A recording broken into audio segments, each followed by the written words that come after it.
देखिए, समाजवादी पार्टी के नेता पहले लाल टोपी पहन के गिरोह चलाते थे क्योंकि वो ट्रेनिंग लेते हैं समाजवादी पार्टी के मुखिया से। आपके ही राज मंत्री हैं मनोहर लाल पंत, आए दिन कोई ना कोई खबर आ रही है कि उन्होंने हमारी जमीन कब्जा लिया। वंचित करने वाला कौन है, इनका हक लूटने वाला कौन है, इनको धोखा देने वाला कौन है, तो समाजवादी पार्टी सामने आने लगी। ये दिन भर बीजेपी गरियाते हैं, रात को गुलदस्ता ले जा कहते हैं महाराज जी नमस्कार, मोदी जी नमस्कार। ओम प्रकाश राजभर भाजपा में शामिल तो हो गए हैं, लेकिन वहाँ जो कैबिनेट मंत्री हैं वो ओम प्रकाश राजभर को पसंद नहीं करते। कोई भी मंत्री संतरी होगा, उत्तर प्रदेश की सरकार योगी जी की है। अगर 31 साल में एक सिपाही, एक दरोगा, एक लेखपाल, एक तहसीलदार, राजभर, चौहान, बिंद, केवट, मल्लाह, पाल, प्रजापति, लोहार, कुहार, धोबी, दरकार, खट्टिक, पासी, नट, हेला, कुजड़ा, बांसफोर, बंजारा, आरा, करकवंशी जो जातियां हैं, अगर इनको एक एक सिपाही, दरोगा, बाबू, चपरासी, लेखपाल, तहसीलदार, डॉक्टर, मास्टर, इंजीनियर, कलेक्टर बनाने की व्यवस्था हुई होती तो फिर ये भी जातियां आज धरातल पर दिखाई देती। लेकिन ये जातियां दिखाई क्यों नहीं देती? समाजवादी पार्टी बीजेपी की बी टीम है। जो पुलिस वालों की कॉलर पकड़ेंगे हम उनका कलेजा निकाल लेंगे, और ये तंज आपको देखते हुए कसा हुआ था, तो आपको बुरा नहीं लगा? देखिए, आपको ये नहीं लगता कि बीजेपी में प्रॉपर जो रिस्पेक्ट मिलनी चाहिए थी राजभर जी को वो नहीं मिल रही है, या उनके खिलाफ कोई साजिश की जा रही है ताकि 2027 में उनको पार्टी से हटा दिया जाए? हम लोग चंदा मांग मांग कर चुनाव लड़ रहे थे, तो चंदा मांगने वाला एक तरफ बोरा खुल रहा है और एक तरफ पर्स खुल रहा है, तो फर्क तो है ही है। तो बोरा में से माल निकल रहा है। आपको लगता है ये सब जो चुनाव लड़े जाते हैं वो पैसे से लड़े जाते हैं? आज की राजनीति तो ऐसे ही दिख रही है, पैसे पे है। हम भी क्या किए कि जब 5 लोग उठे तो उसमें 15 लोग हो गए। तो अंदर जैसे ही गेट के अंदर प्रवेश करते हैं, गेट हो जाता है बंद। जैसे ही गेट बंद होता है उधर से लाठियां बरसना शुरू हो जाता है। आप लोगों पे? हमारे ऊपर लाठी बरसती है, मंत्री जी के ऊपर लाठी बरसती है, हमारे नेताजी पर लाठी बरसती है, और संगठन कार्यकर्ताओं पर लाठी बरसने लगती है। पुलिस ने जो है हमको घेरना शुरू की। हम जिस नेता के यहाँ गए उस नेता के यहाँ छापा मार दिया, लेकिन हम पकड़े नहीं गए। जिस लाठी से, जिस दौर से बीएसपी ने हमारे नेता को जेल में भेजा था, हमारा एक ही संकल्प होगा कि बीएसपी को उस जमीन से, जिस तापमान से बीएसपी आगे बढ़ी है, उसी जमीन पर लाके पटकना हमारा काम होगा। हाँ, हमारे नेता माननीय ओम प्रकाश राजभर जी पहली बार देश के प्रधानमंत्री के सामने 7 मिनट का समय लिया और प्रधानमंत्री जी ने 70 मिनट बात किया। हमारा लक्ष्य यह है कि जब तक प्रतिनिधित्व हर वर्ग का सदन में नहीं पहुंचेगा तब तक उसकी आवाज कोई नहीं बन सकता। 2012 से पहले बड़े पैमाने पर 90% वोट बीएसपी को जाता था, सपा को नहीं जाता था, बीजेपी को नहीं जाता था, कांग्रेस को नहीं जाता था। भले जगजीवन राम जी उस समय बीएसपी में जोड़ने के, कांग्रेस में जोड़ने की बात किया, कुछ नहीं किया। हमारा समाज 90% बसपा को वोट देता था। पार्टी चुनाव लड़ना चाह रही थी उसी लोकसभा विधानसभा से, कोलसला उस समय नाम था उसका, अपना दल से। उस समय हिट फिल्म आई थी, उस फिल्म का नाम था गदर। अच्छा। अब हेलीकॉप्टर से आना था, हेलीकॉप्टर की पूरा व्यवस्था, बैरिकेडिंग सारी व्यवस्था थी। एक घटना होता है 2010 दिसंबर में। अच्छा। कि ये चीज़ें जो है, ये घटनाक्रम ऐसा हुआ कि हमें भी राजनीति करने का दिलचस्पी लगने लगा। नमस्कार, आप सभी का स्वागत है हमारे पॉडकास्ट शो में, जहां हम बात करते हैं चाचा विधायक हैं हमारे। तो आज ऐसे ही एक मेहमान को हमने पकड़ा है। उनके पिताजी विधायक नहीं, मंत्री हैं, उत्तर प्रदेश सरकार में मंत्री हैं। नाम है अरुण राजभर। अरुण राजभर इस समय सुभाषपा पार्टी की बहुत बड़ी जिम्मेदारी निभा रहे हैं, और मुख्य प्रवक्ता भी हैं और मुख्य सचिव भी हैं। कैसे हैं अरुण जी? बढ़िया, फर्स्ट क्लास। कैसे चल रहा है? एकदम बढ़िया चल रहा है। आप जब राजनीति में आए कुछ, क्योंकि जब हम आपके कुछ सवाल निकाल रहे थे, आपके बारे में सर्च कर रहे थे, तो सबसे पहले जो ऑडियंस ने मुझसे कहा कि जब भी अरुण जी आए उनसे पूछेगा कि उनकी जर्नी स्टार्ट कहाँ से हुई। तो थोड़ा शुरुआती चीज़ों के बारे में बताएं कि अरुण राजभर का जन्म कहाँ पे हुआ, उनके बाद उन्होंने पढ़ाई कहाँ से की, कितनी पढ़ाई की, इसके बारे में बताएं जरा। देखिए, हम लोग वैसे मूल रहने वाले बनारस के हैं। बनारस जिले का एक गांव है फतेहपुर खौदा, सिंधोरा के बगल में वो गांव पड़ता है, और थाना फूलपुर लगाता है। और हमारा ननिहाल बनारस जिले में ही पांडेपुर है, पांडेपुर के बगल में बगवा नाला है, वहीं हम लोगों की पैदाइश हुई। और हम लोग वहीं से अपना जर्नी शुरू करते हैं, बनारस से ही। अच्छा। और आना जाना बनारस घर, खौदा आना, बगवा नाला जाना, वहीं से आना जाना चलता था। तो राजनीति के बारे में मुझे कुछ नहीं पता था। ठीक। लेकिन जब हम धीरे धीरे हमारी उम्र बढ़ने लगी, जब हम थोड़ा समाज के बारे में जानने लगे कि यहाँ लोग आ रहे हैं, जा रहे हैं, इतनी भीड़ हो रही है, तो हमारे पिताजी जो आज माननीय ओम प्रकाश राजभर जी हैं, वो उस समय बीएसपी की राजनीति करते थे। फुल फ्लैश बीएसपी की राजनीति नहीं करते थे, लेकिन DS4 की राजनीति कर रहे थे। हाँ, उससे पहले DS4, क्योंकि माननीय कांसीराम साहब बीएसपी तो बाद में बनाए, दलित शोषित समाज संघर्ष समिति बनाए। ठीक। और उसमें वो संगठन में जुड़े, तो उनको जो समाज में उस समय अत्याचार होता था, समाज के साथ भेदभाव होता था, उसको लेकर के मान्यवर कांसीराम साहब बहुत मुखरता से बोलते थे और समाज को जागृत करने में जो एक मैसेज देते थे, वो हमारे माननीय नेताजी को पसंद आता था कि नहीं, समाज में कोई नेता आया है। तो उस समय लोग जाति भावना से बहुत ग्रसित थे। उस समय जिस तरह दलितों का हालत था, पिछड़ों की हालत थी, उस हालत में आज के परिस्थिति में, उस समय परिस्थिति में जमीन आसमान का फर्क था। लेकिन उन्होंने प्रेरणा लिया मान्यवर कांसीराम साहब से, उन्होंने संघर्ष का दायरा बढ़ाया। उस समय गांव में कहीं झगड़ा होता था, कोई विवाद होती थी, कोई मारपीट होती थी, तो कोई थाने पर जाना मुनासिब नहीं समझता था, डरते थे। ठीक है, कब की बात बता रहे हैं? ये बात मैं बता रहा हूँ, वो तो हमको तो माननीय नेताजी ने हमको बताया, लेकिन वो बात उनके संघर्षों की थी। ठीक। तो जब 90s के टाइम की बात? हाँ, 90 से पहले की बातें हैं। जब वो धीरे धीरे 2004 और 5 की बात आई, उसके आगे, तो ये कई दलों में, जैसे अपना दल सोनेलाल पटेल जी बनाए थे, उसमें काम किए, प्रदेश अध्यक्ष रहे, घूम रहे थे। तो हमारे यहाँ, हाँ, हमारे यहाँ उनके बैनर आते थे। अच्छा। वो जो झंडा होता है, वो झंडा रहता था। तो हम लोग पढ़ने जब जाते थे, तो उस झंडे का हम लोग गाता बनाते हो। पहले किताब में गाता कहते थे कि हम अब उस पे लगा रहे हैं, तो हम लोग गाँव में उसको गाता कहते थे, कवर कहते। जो अब आज के परिस्थिति में कवर कर रहे हैं, उस समय परिस्थिति में उसको गाता कहते थे। तो हम लोग गाता लगा करके सुई और धागा से उसको सिलते थे कि कापी हमारा जो है फटे ना। तो उस समय का जो उनका बैनर था, वो झंडा था, वो प्लास्टिक का होता था। आज के जो झंडा है वो कपड़े का हो गया। उस समय का झंडा प्लास्टिक का होता था। उसमें ब्रॉच भी आते थे। हाँ, तो उसको क्या करते थे, हम लोग लेकर अपना कापी किताब लगाते थे। तो स्कूल में जाते थे तो कोई पूछता नहीं था कि किसका ये कैसा है। तो लोग कहते थे कि बड़ा मजबूत अपना कापी बनाया है, इसका कापी जल्दी फटेगा नहीं।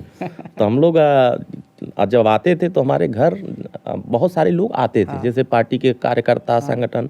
तो हम लोग सोचते थे कि ये लोग इतनी संख्या में हर दिन, दूसरे दिन, तीसरे दिन रोज क्यों आते हैं, क्या मसला है। तो वो लोग ये मीटिंग करने आते थे। तो हम लोग समझ नहीं पाते थे, हमको लगता था कि ये लोग काम है, ये लोग मिल रहे हैं, जुल रहे हैं, मीटिंग कर रहे हैं, तो अपना कर रहे हैं, आगे बढ़ा रहे हैं। हाँ, जिला स्तरीय है लोग, उसमें जिले में ही ज़्यादा सक्रिय थे। वो तो मूवमेंट को आगे बढ़ाते बढ़ाते जिले में एक चर्चा हो गया कि कहीं थाने पर अत्याचार हो, कहीं तहसील में अत्याचार हो, किसी गरीब की न सुना जाए, तो ओम प्रकाश राजभर जी के यहाँ चले जाओ, वो थाना घेरने के लिए सबको ललकार देंगे, सारे लोग इकट्ठा होकर थाना घेर लेंगे। उन लोगों को लगा कि भाई ये नेता हमारे लिए कारगर है। तो उस समय जो जिनको वो लोग वोट देते थे, उनका उन लोगों ने समर्थन देना बंद कर दिया। तो हमारे नेता का समर्थन देना शुरू किया। तो पहला चुनाव उन्होंने 95 में, अब हमारी माताजी को जब पंचायती एक्ट लगा था, अच्छा, पंचायती एक्ट में माताजी को चुनाव उन्होंने लड़वाया 95 में। हाँ, पंचायती एक्ट जैसे ही लगा उन्होंने चुनाव लड़ाया। और पहले ही चुनाव में 41,000 वोट पा करके सबसे, बनारस जिले में सबसे ज्यादा वोटों से पहला चुनाव कोई जीतने वाला अगर प्रत्याशी था, तो हमारी माताजी थी। ठीक।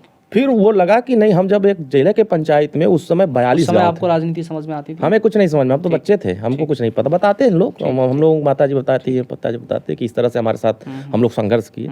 फिर हम लोग जब बताते थे तो हम लोगों को ऊर्जा मिलती थी कि अच्छा, इस तरह संघर्ष करके इस तरह से आगे आप आगे बढ़े। फिर धीरे धीरे विधानसभा का चुनाव आ गया 2001 से पहले, 98, 96, 7 के आसपास का कोई चुनाव हुआ था, उसमें विधानसभा का, तो बीएसपी से टिकट मांग रहे थे। ठीक है। तो उस समय बहन जी सक्रिय होने लगी थी, बीएसपी में सक्रियता बढ़ गई थी। तो उन्होंने मान्यवर साहब को समझा दिया कि ये जिले के सबसे टॉप नेता हैं और ये नेता बहुत आगे बढ़ जाएगा, इसको भी नहीं, इसको संगठन में ही रहने दिया जाए। मान्यवर साहब ने कहा इसको, इनको विधायक बनाना है, ये नेता है, पार्टी के लिए काम किए हैं, पार्टी को जिंदा करने का काम किए हैं बनारस में। हाँ, उन्होंने कहा है पार्टी को आगे बढ़ाने में सहयोग किया है। तो ऐसे उन्होंने आपके पिताजी का समर्थन, हाँ, समर्थन किया। लेकिन हमारे नेता क्या है, लड़ाकू। उन्होंने जब ये हुआ कि भाई आप समाज के लिए क्या करना चाहते हैं, तो उन्होंने कहा कि पहले तो हम अपना इतिहास बचाना चाहते हैं। तो उन्होंने नारा दे दिया कि भाई संत रविदास नगर था भदोही, उस समय उन्होंने नाम बदला हुआ था, संत रविदास नगर था, तो उन्होंने कहा पहले तो नाम बदल दिया जाए हमारा। भरों से जुड़ा हुआ था वो भदोही का नाम, उस समय भरदोही नाम था, बाद में भदोही हुआ। तो कहे कि हमारे इतिहास से जुड़ा हुआ है। पहले बाबा साहब कहते थे, मान्यवर साहब आप भी कहते हैं कि जो समाज अपना इतिहास नहीं जानता, अपने बुजुर्गों की कदर नहीं करता, वो समाज कभी तरक्की नहीं कर सकता। तो हम अगर तरक्की के रास्ते पर समाज को ले जाना चाहते हैं तो हमारा इतिहास पहले बचा लीजिए आप। बहुत बढ़िया। तो बहन जी ने कहा कि यहाँ तो कोई नहीं कहता है हम अपने समाज की बात करता है, तुम अकेले नेता हो जो अपने समाज की बात कर रहे हो, अपने इतिहास की बात कर रहे हो। तुमको अगर पार्टी टिकट नहीं देगी तो क्या करोगे? बहन जी आपका जो आदेश होगा वो सर्वमान्य होगा। तो मान्यवर साहब ने कहा कि इनको टिकट दे दी लड़ाने के लिए। बहन जी ने कहा इनको टिकट नहीं दिया जाएगा। ठीक। मंत्री जी ने कहा कि जब हमारे नेताजी ने कहा कि इस तरह से बहन जी हम संघर्ष पार्टी के लिए किए, अगर हम आपसे हक की बात कर ली, आपने हमको निकालने की बात कर रहे, धमकी दे रहे हैं, तो ऐसा ठीक है, आपका चुनौती स्वीकार है, ठीक। हम बीएसपी से आप हमको निष्कासित कर दीजिए, हम नहीं रहेंगे बीएसपी में। छोड़ दिया निष्कासित कर दिया। निष्कासित ना छोड़ दिया, निष्कासन तो उनका बाद में आया, छोड़ दिया। फिर वो अपना दल सोनेलाल पटेल जी की पार्टी में शामिल हो गए 1997। हाँ 2001 में। उसी समय बीच में अपने बीच में संघर्ष करते रहे। बीच में उनकी पार्टी आई तो उनको लगा कि ये नेता बीएसपी से निकाला गया है तो इसको सब जानते हैं, सहानुभूति होगी तो इनको पार्टी में ले लिया जाए। तो बनारस जिले के जिला अध्यक्ष थे बीएसपी के, तो उसके वजह से इन्होंने प्रदेश का युवा मोर्चा का अध्यक्ष बना दिया। और अपना एक जीप थी, उसी जीप से अपना संगठन का आगे बढ़ाना शुरू कर दिया। धीरे धीरे धीरे जब हर जगह जाने लगे तो समाज की संख्या दिखने लगी कि अरे हमारे समाज की संख्या ये है ये है। उसी समय चुनाव 2002 की आए थे, पार्टी चुनाव लड़ना चाह रही थी उसी लोकसभा विधानसभा से, कोलसला उस समय नाम था उसका, अपना दल से। उस समय हिट फिल्म आई थी, उस फिल्म का नाम था गदर। अच्छा ठीक है। गदर हिट थी और सब लोग उसको देखने के लिए व्याकुल हो रहे थे कि गदर हमको देखना है। अमीषा पटेल जो है उस समय हीरोइन में हिट थी, चर्चा थी कि अमीषा पटेल। तो अब हमारे नेता पूरे कोलसला में घर घर गांव गांव एकदम मोहल्ले मोहल्ले जा करके सबको जगा दिए, एकदम कहे कि नहीं इनको चुनाव लड़ाया जाएगा, बहन जी ने धोखा दिया है, अब इनको लड़ा करके हमको सदन की तरफ भेजना है। लेकिन जब जिस दिन रैली थी और तय करना था कि नहीं इनको प्रत्याशी घोषित किया जाएगा, आप खुद स्वर्गीय सोनेलाल पटेल जी ने खुद कहा था कि हम उस मंच पर आपकी घोषणा करेंगे। हमको लगता है कि 50,000 की भीड़ उस मैदान में, हमारे गांव की जस्ट हमारे घर के सामने एक मैदान था बहुत बड़ा, उसी मैदान में हमको लगता है कि भीड़ इतनी आ गई थी। उस समय गाड़ियां कम थी, 4 पहिया कम थी, साइकिल से लोग आए थे। हमारे घर कम से कम 4 से 5,000 साइकिल हमारे घर गांव जो गांव वहाँ खड़ा था, बाकी मैदान के अगल बगल हजारों साइकिल खड़ी थी। अब हेलीकॉप्टर से आना था, हेलीकॉप्टर का पूरा व्यवस्था, बैरिकेडिंग सारी व्यवस्था थी। हम उस समय जान रहे थे, उस समय तक हम जान गए कि ये चुनाव की नहीं हम घर रहते थे साथ में। ये जानते थे कि ये पार्टी से, ये पार्टी है, ये इसके नेता हैं, ये झंडा इनका, ये लड़ना चाह रहे हैं इस पार्टी से।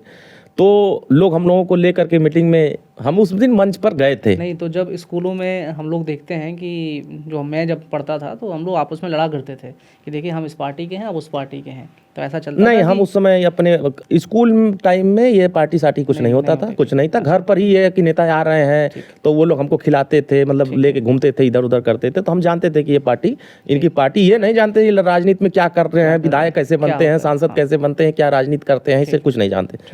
लेकिन जब वो रैली आई, अमीषा पटेल का हेलीकॉप्टर किसी कारणवश नहीं आ पाया, एयरपोर्ट पर आया, वहाँ से यहाँ कराना था। अमीषा पटेल को इनवाइट कर डाला। हाँ, अमीषा पटेल उस समय सोनेलाल पटेल बिरादरी की थे, तो उन्होंने कहा कि हमारे समाज का एक बड़ा नेता निकल रहा है तो थोड़ा इसका हौसला बढ़ाया जाए, तो उन्होंने इनवाइट कर लिया था, वो आने के लिए एग्री हो गई।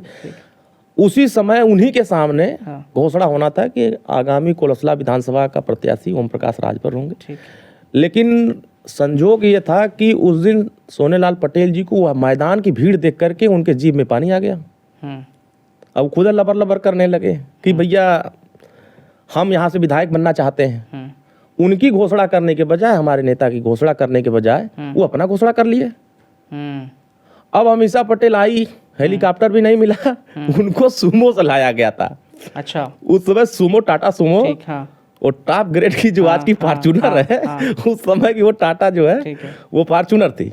उस समय आई है मंच पर, सारा मजमा था, पब्लिक सुनना चाह रही थी कि घोषणा होगा राजभर जी का। अब पटेल साहब ने घोषणा कर दिया अपना।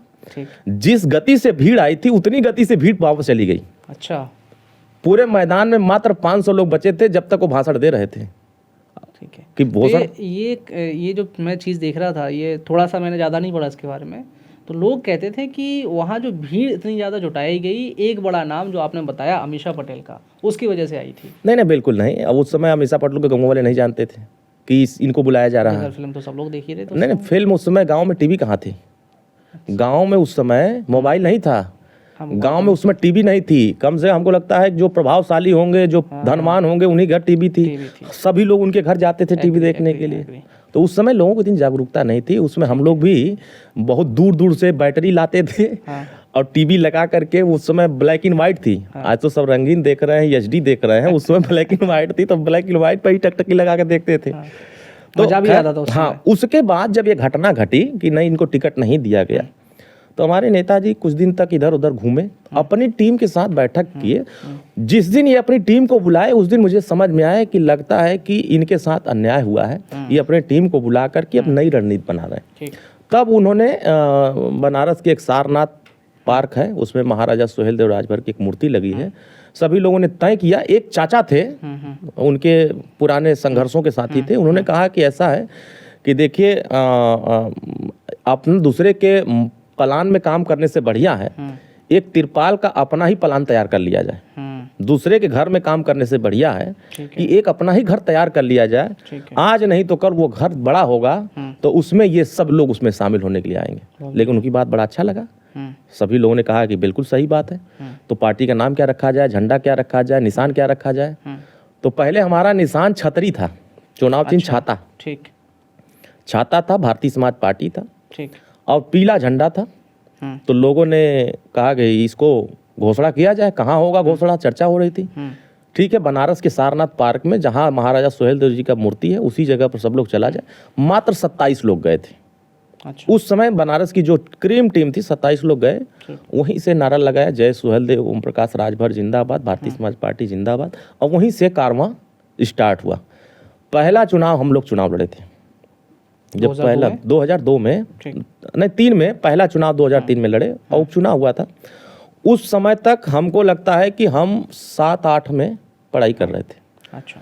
फिर धीरे धीरे बढ़ते बढ़ते हम लोग हाई स्कूल पास किए, इंटर पास। केवल पार्टी से एक ही? हाँ, हमने 2007 में हमने हाई स्कूल पास किया। फिर हम लोगों ने इंटर 10 में क्लियर किया। फिर हम लोगों ने ग्रेजुएशन के लिए जो है, कहाँ से किया ग्रेजुएशन आपने? हमने बनारस से किया, काशी विद्यापीठ, महात्मा गांधी काशी विद्यापीठ से, उसमें हमने ग्रेजुएशन किया। पीजी भी मैंने वहीं से लिया। फिर PGDCA, फिर कंप्यूटर डिप्लोमा, हार्डवेयर, सॉफ्टवेयर, मतलब कि कंप्यूटर से संबंधित जितनी डिग्रियां थी मैंने बनारस से सब कर लिया। फिर उसके बाद जो चीज़, आप ग्रेजुएशन कंप्लीट कर चुके थे, तब तो आप राजनीति अच्छे से समझने लगे होंगे? नहीं, हम उस समय तब समझे जब हमारे ऊपर लाठी बरसी। अच्छा। राजनीति में क्या होता है, कभी कभी ऐसी, हमारी राजनीति पसंद नहीं था। ठीक है। वास्तव में देखा जाए तो मैं इंजीनियर लाइन में जा रहा था। ओके। टेक्निकल लाइन में जा रहा था। मुझे टेक्निकल लाइन बहुत पसंद आता है।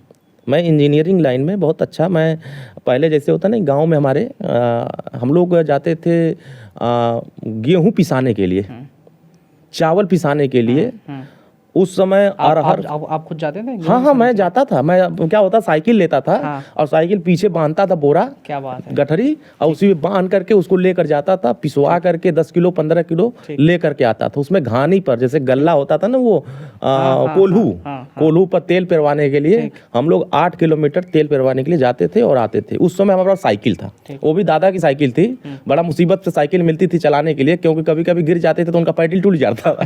तो हड़काते थे कि लोग साइकिल नहीं देगी, वो ताला मार के रखते थे। ठीक। तो उस समय जैसे ये बात तो 2007-8 के बीच का है। फिर ये हुआ कि भाई राजनीतिक परिस्थिति है गांव में। ठीक है। तो राजनीति के चक्कर में ये लोग पढ़ाई लिखाई यहाँ नहीं कर पाएंगे। तो हमारे नेताजी ने कहा कि इन लोगों को भेज दिया जाए हॉस्टल में, हम लोग अपना राजनीति किया जाए, ये लोग अपना पढ़ाई करें। 2009 में हम लोगों को हॉस्टल में प्रवेश करा दिया गया। अच्छा। आजमगढ़ चिल्ड्रन कॉलेज एक स्कूल है, हमारे पार्टी के प्रदेश अध्यक्ष थे श्री कृष्ण मोहन त्रिपाठी जी, और उनके स्कूल में हमारा दाखिला हो गया। हम लोग कैद हो गए। बाहर की राजनीति में क्या हो रहा क्या नहीं उसे नहीं पता चल रहा था। हम लोग अंदर गए, पढ़ाई लिखाई हमारा उसी जगह से हुआ। तो वहाँ से जब हम लोग इंटर करके निकले तो बाहर आ गए, बाहर आए, बनारस में जब एडमिशन कराए बीए में, एमए का, वहाँ सारी टेक्निकल डिग्रियां जब लेने लगे, तो फिर वहाँ से एक घटना होता है 2010 दिसंबर में। अच्छा, हमारे 2010 में घटना होती है। वहीं से राजनीति समझने का जो है हमारे संज्ञान में बात आती है कि हाँ, कि ये चीज़ें जो है, ये घटनाक्रम ऐसा हुआ कि हमें भी राजनीति करने का दिलचस्पी लगने लगा। ठीक है। क्योंकि उस समय कितनी उम्र हो गया? हमारी उम्र मान के चलिए उस समय 16-17 के आसपास। 16-17 मतलब रही हो। अभी बालक भी नहीं हुए। हाँ, उस समय फोटो देखेंगे तो पहचान ही नहीं पाएंगे कि हम क्या थे उसमें। वो घटना ऐसा था कि वो घटना एक सामाजिक रूप से हर व्यक्ति को झकझोर देता है। हमारे यहाँ घर में सख्त कानून है कि जिसका जो जिम्मेदारी है वही जिम्मेदारी निभाए, जिसको जहाँ लगाएगा वही काम करे, उसके अलावा वो दूसरी जगह ना सोचे। ठीक है। हम पढ़ाई के लिए लगे हैं तो आप पढ़ाई पर ध्यान रखिए, जो राजनीति करने पर लगाए गए हैं उनको राजनीति करने पर ध्यान लगाना। हम लोग पढ़ाई जब कर रहे थे तो जब हम वहाँ से बनारस शिफ्ट हुए थे, एक साल के आसपास हमारा वहाँ कंप्लीट हुआ। पहला सेमेस्टर हम लोगों ने एग्जाम दिया था, दूसरे सेमेस्टर में प्रवेश किए थे। तो वहाँ बनारस में एक शाहपुर गांव है, और शाहपुर गांव में हमारे राजभर समाज के कुछ लोग रहते थे। उस समय बीएसपी की सरकार थी, ठीक, 7 और 12 के बीच की जो बीएसपी की सरकार थी। उस समय घटना होता है, बनारस के जिला अध्यक्ष बीएसपी के होते हैं, वो हमारे समाज के कुछ लोग जहाँ बसे होते हैं गांव में शाहपुर में, उनकी जमीन कब्जा करने की नीयत होती है। अच्छा। और वो रात को, उस समय ठंडी बहुत चरम पर, उस समय की दिसंबर की ठंडी जो है बहुत चरम पर होती थी। उस समय आदमी ऐसे ज़्यादा गर्म कपड़ा न पहन के निकले तो मारते ठंडी लौट जाते। अच्छा। तो इस तरीके से वो जब घटना वहाँ देखा गया कि वो बुलडोजर रात को लेके गए, बुलडोजर लेके गए, हरा फलदार वृक्ष था, मकान था, उनका पक्का मकान था, कच्चा मकान था, उस जमीन को घेरने के लिए उन्होंने बुलडोजर रात को चला के सब खत्म कर दिया, गिरा दिया। उसमें महिलाएं चिल्लाने लगी, बच्चे चिल्लाने लगे, रोने बिलखने लगे। तो हमारे वहाँ के स्थानीय नेता हमारे नेताजी को खबर दिए कि इस तरह से बनारस में घटना हो गई है और आपके समाज के ऊपर जुल्म हुआ है। अब उन्होंने कहा कि ये घटना की पूरी जानकारी कार्यकर्ताओं ने आकर घर पर बताया। तो इन्होंने कहा कि ऐसा है कि हम लोग क्रमिक अनशन करेंगे गरीबों को न्याय दिलाने के लिए। क्रमिक अनशन क्या था? क्रमिक अनशन ये था कि जो मकान गिराए गए हैं, जो फलदार वृक्ष काटे गए हैं और जो घर उजाड़े गए हैं बिना नोटिस के, पहली बात, जैसे आप बता रहे हैं उस समय तो बीएसपी की सरकार थी। हाँ। और बीएसपी को तो जो पिछड़े दलित लोगों का मसीहा कहा जाता था। अगर वो लोग मसीहा होते तो उस जमीन को लूटने का काम नहीं करते, उस जमीन पर घर गिराने का काम ही नहीं करते। मकसद क्या था?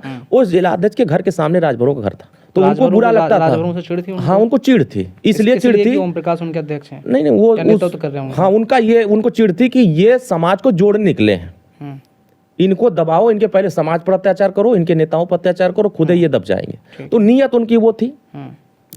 हुआ कि भाई घटना हो गई, हम लोग एक योजना, हमारे संगठन के लोगों ने योजना बनाया कि हम लोग बनारस तहसील कचहरी पर बैठ के धरना देंगे, और 8 दिन लगातार क्रमिक अनशन चला था।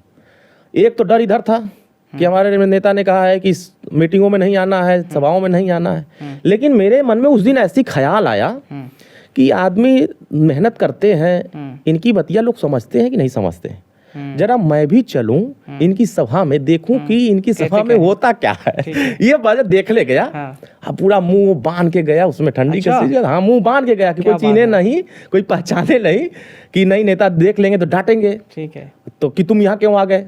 तो हमने कहा कि हम ये तो देखने चल रहे हैं, इसको आराम से मुंह बांध कर चलते हैं। वही पीछे जहाँ बैनर लगा रहता था, उसी बैनर के नीचे पीछे बैठ गया, दूर चुपके से बैठ गया, और देख रहा हूँ नेता लोग भाषण दे रहे हैं। हाँ। जब तक गरीबों को इंसाफ नहीं मिलेगा, जब तक गरीबों को न्याय नहीं मिलेगा, तब तक हम लोग धरने पर बैठे रहेंगे। तो हम इंसाफ दिलाने के लिए धरने पर बैठे हैं, कोई यहाँ आ ही नहीं रहा है।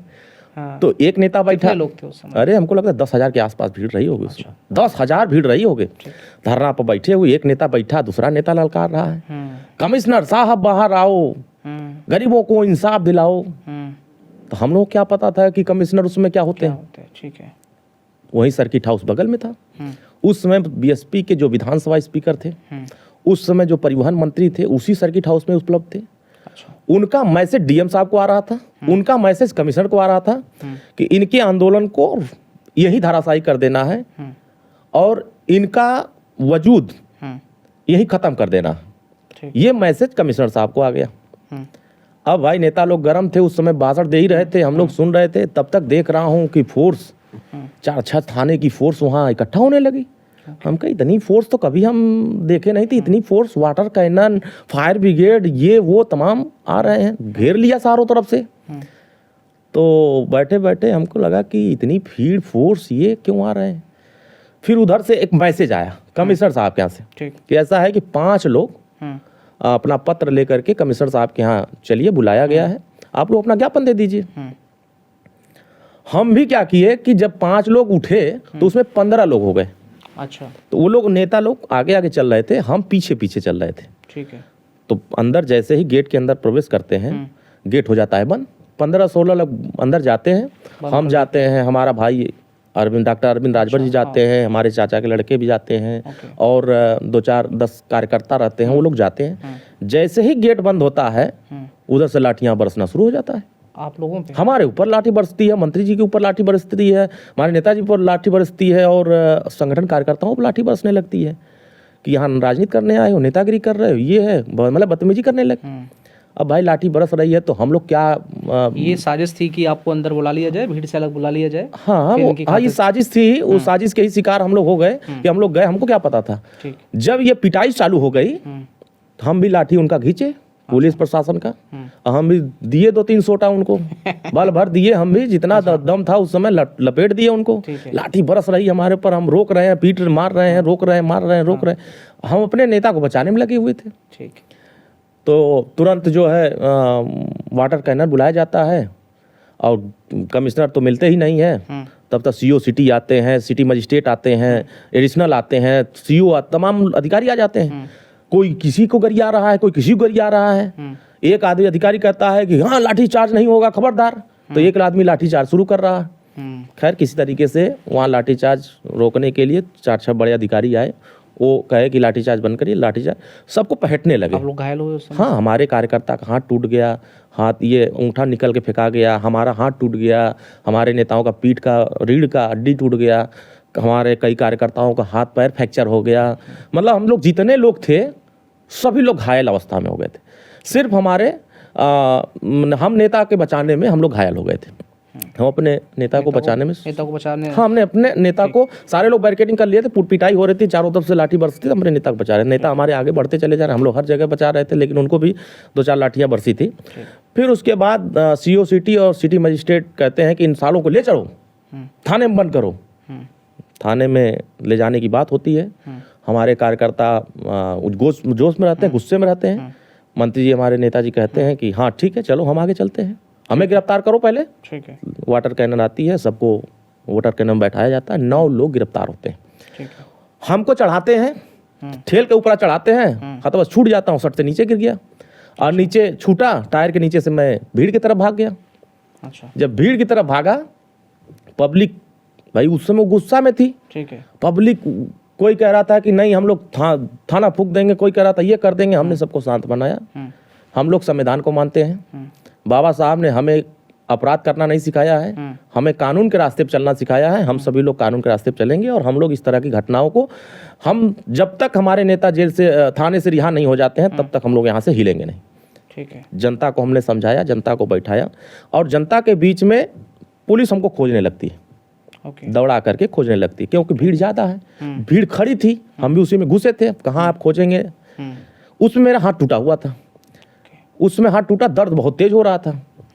तो हम वहाँ से, हमें 2-4 कार्यकर्ता वहाँ के, हम जब लीडर जो बड़े थे, हमने उनको लगा दिया कि ऐसा है कि सबको शांत बनाए रहिए, किसी प्रकार कोई आगजनी नहीं करना है, किसी प्रकार कोई विवाद नहीं करना है, किसी तरह का, हम लोग संविधान के रास्ते पर हमको बने रहना है, हमें कानून को बचाना है।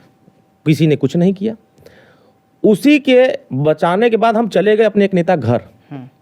इधर से सीओ सिटी और सिटी मजिस्ट्रेट का कहीं फरमान होता है कि ये निकल करके नेता भागा है, इसको गिरफ्तार करना है। ठीक है। पुलिस क्या कि वीडियो बन गया था, अब वीडियो में फुल फ्लैश हमको दिखा रहे थे कि पुलिस पर लाठी मारते हुए फुल। तो ये हुआ कि पुलिस ने जो है हमको घेरना शुरू की। हम जिस नेता के यहाँ गए, उस नेता के यहाँ छापा मार दिया, लेकिन हम पकड़े नहीं गए। अच्छा। क्योंकि छापा मारने से पहले हम वहाँ से निकल चुके थे। ठीक है। हम चले गए थे अपने गांव। ठीक है। हम गांव इसलिए गए थे कि हम सूचना, हमारे पास मोबाइल उस समय नहीं था, हमारे गांव टेलीफोन था, उस टेलीफोन से मुझे फ़ोन करना था। ठीक है। मैंने फ़ोन किया किसको कॉल? अपने एक वकील को ठीक। कि ये सूचना थोड़ा हो जाए। उन्होंने, एक विधायक थे वहीं के अजय राय, जो आज प्रदेश अध्यक्ष है कांग्रेस के, उसमें वो विधायक थे। अच्छा। कि हमारे नेता को थाने में ले जाकर कहीं ये लोग मारे ना, क्योंकि मंशा ये थी कि ये लोग यहाँ अगर नहीं पीटे गए तो इनको थाने में ले चल के पीट दिया जाए। अच्छा। वहाँ गए, इनको सूचना मिली, टीवी पे चल रहा था, उस समय सारे चैनलों पे चल रहा था, छोटे छोटे जो गांव जिले के चैनल थे उस पर चल रहा था। उनको सूचना मिल गई कि हमारे राजभर जी थाने में बंद है। वो रात को जिस समय लेके जाते हैं शाम को, फिर 7-8 बजे ये लोग माहौल बनाते हैं नेता को मारने के लिए, तभी अजय राय जी आ जाते हैं और CO सिटी और एडिशनल SP से कहते हैं कि अगर राजभर जी के ऊपर एक भी लाठी बरसी तो हम कैंट थाने को फूंक देंगे। उन्होंने हौसला दिया और उनका बनारस जिले में थोड़ा असर है, ठीक ठाक अच्छा है। उनके असर की वजह से दरोगा सहम गए, CO मजिस्ट्रेट सब लोग सहम गए, कोई कार्रवाई नहीं किया। रात को इन लोगों ने मेडिकल करा करके सबको जेल में भेज दिया। जेल में सब लोग चले गए। मुकदमे लगाए गए? हाँ, क्या मुकदमे लगाए गए? मुकदमा वही बहुत सारे मुकदमे, 13 मुकदमे लगाए गए थे, 13 धाराएं लगी थी। और आपके राष्ट्रीय अध्यक्ष पे? हाँ, 13 मुकदमे लगाए गए थे। और हम लोग हमने तय किया, फिर हम सभी लोगों ने तय किया, कार्यकर्ताओं ने तय किया कि ऐसा है कि आपको भी ही, चूंकि बता रहे हैं आपके वीडियो में जब आप दिखाई दे रहे थे, तो आपको भी अरेस्ट किया गया? हाँ, अरेस्ट करने की बात हो रही है, लेकिन अरेस्ट नहीं कर पाए। अच्छा। क्योंकि हम पहचान में नहीं आ रहे थे। ठीक है। नाम नहीं पता था? हाँ, नाम नहीं पता था कि उसमें नाम कोई जन्म नहीं करता। तो आप पे मुकदमा भी दर्ज नहीं हुआ? नहीं, मुकदमा नहीं दर्ज हुआ। फिर ये हुआ कि ये जेल चले गए। जेल में वकील जाते हैं मिलने के लिए, फिर बाकी आगे की प्रोसेस होता है जमानत कराने के लिए। तो उसमें जज के सामने सभी लोग पेश करते हैं, सरकारी वकील और अपना हमारे पक्ष का वकील, दोनों ने बहस किया। फरवरी माह का जो खिचड़ी होता है, बस ना, खिचड़ी के दिन हमारे नेता, जनवरी में होता है? हाँ, जनवरी में, वही 13 तारीख को खिचड़ी जो होता है, उसी 13 तारीख को उनकी रिहाई हुई थी। ठीक है। उसी समय हम लोग संकल्प लिए थे, जिस लाठी से, जिस दौर से BSP ने हमारे नेता को जेल में भेजा था, हमारा एक ही संकल्प होगा कि BSP को उस जमीन से, जिस तापमान से BSP आगे बढ़ी है, उसी जमीन पर लाके पटकना हमारा काम होगा। ठीक है। इन्होंने हमारे साथ अन्याय किया है। हम लोगों ने संपूर्ण जन न्याय संदेश रथ निकाला और नारा दिया, बसपा के खेल में ओम प्रकाश राजभर जेल में। ये हेडलाइन दिया था, हमारा बैनर बना, पोस्टर बना, हैंडबिल बना, सब एक पर, कि बसपा के खेल में ओम प्रकाश राजभर जेल में। शोषण और अन्याय के खिलाफ बगावत का नाम होगा भारतीय समाज पार्टी। और ये बगावत तब तक नहीं रुकेगी जब तक BSP को खत्म नहीं कर दिया जाएगा। क्या बात है। और संघर्ष किया गया। 2012 में हम लोगों ने 201 विधानसभा सीटों पर चुनाव लड़ा दिए। 201 विधानसभा सीटों पर। कब लड़ा ये 2012 में। हाँ, ठीक है। फिर लड़ाई, गठबंधन किया किसी? गठबंधन किसी से नहीं किया। ठीक है। 201 सीटों पे, 201 सीटों पर विधानसभा चुनाव लड़ा दिया। ठीक है। और BSP का जो तापमान था, हाँ, उस तापमान को, अगला परिणाम जब आया, हाँ, तो उस तापमान को देश के लोगों ने, प्रदेश के लोगों ने देखा। उस संगठन के लोगों ने भी देखा, जिन संगठन को ये तापमान पता था कि ये ओम प्रकाश राजभर कुछ नहीं कर सकते हैं, भारतीय समाज पार्टी कुछ नहीं कर सकती, पीला झंडा कुछ नहीं कर सकता, छड़ी निशान कुछ नहीं कर सकता, तो हमने BSP को उस तापमान से ला करके नीचे गिराने का काम किया और समाजवादी पार्टी की सरकार बनी थी। जिन सीटों पर BSP जीतती थी 10,000, 15,000, 20,000, 25,000 से, उस सीटों पर 10,000, 15,000, 20,000 वोट से हार गई। कम से कम हमको लगता है कि 70-80 सीटों पर BSP बुरी तरीके से पराजय हो गई। उन क्षेत्रों में पराजय हुई जहां हम लोगों ने कैंपेन चलाया था। फिर 2014 का चुनाव आ जाता है।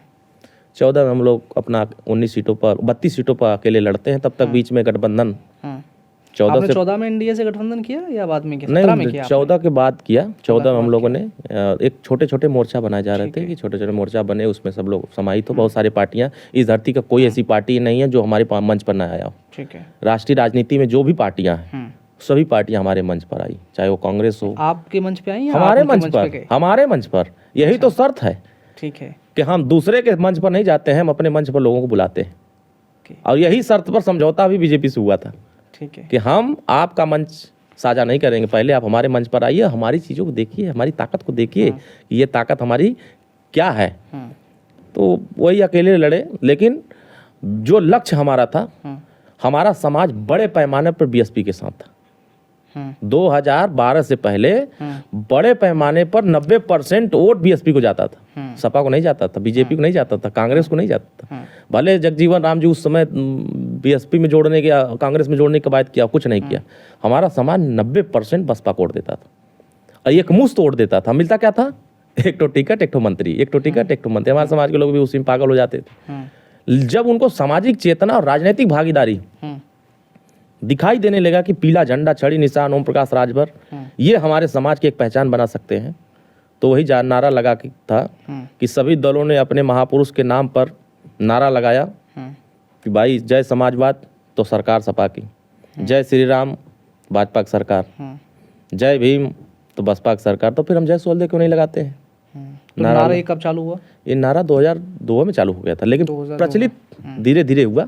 लोग धीरे धीरे उसमें कहते थे कि जय सोहलदेव जब बोलते थे ना, तो कहते कहा अपने बाबू का नाम ले रहे हैं क्या, कहीं अपने दादा का नाम ले रहे हैं। तो उस समय धीरे धीरे प्रचलित नहीं था। प्रचलित होते होते टॉप 10 की सूची में आ गया कि सब जय सोहलदेव बोलना शुरू किया। और जब बोलने लगे 2014 जैसे ही चुनाव बीता, 14 के बीच में एक उपचुनाव होता है 15 में, वो उपचुनाव होता है गाजीपुर की जंगीपुर।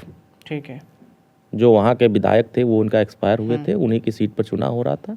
और उस समय विकास पुरुष कहे जाते थे मनोज सिन्हा जी, गाजीपुर के जो राज्यपाल अभी हैं झारखंड, वो जम्मू कश्मीर के, उन्होंने कहा कि हम इस सीट को जिता के बीजेपी को देंगे। उस समय हम लोग भी लड़ लिए और हम लोगों के वोट पर जितना प्रहार किया उस समय बीजेपी की तरफ से, उतना प्रहार मैंने अपनी राजनीति में कभी नहीं देखा। क्या क्या प्रहार किया उन्होंने? हर स्तर पर प्रहार किया, जिस चल भल कल सब हर स्तर का प्रयोग किया गया, लेकिन वोट उनको नहीं मिला। इसकी रिपोर्ट आरएसएस की तरफ से गई, इसकी रिपोर्ट संघ वालों ने दिया, इसकी रिपोर्ट विश्व हिंदू परिषद ने दिया। मतलब फिर वहाँ पे वही सपा जीत गई, सपा जीत गई, वहाँ वही जीती।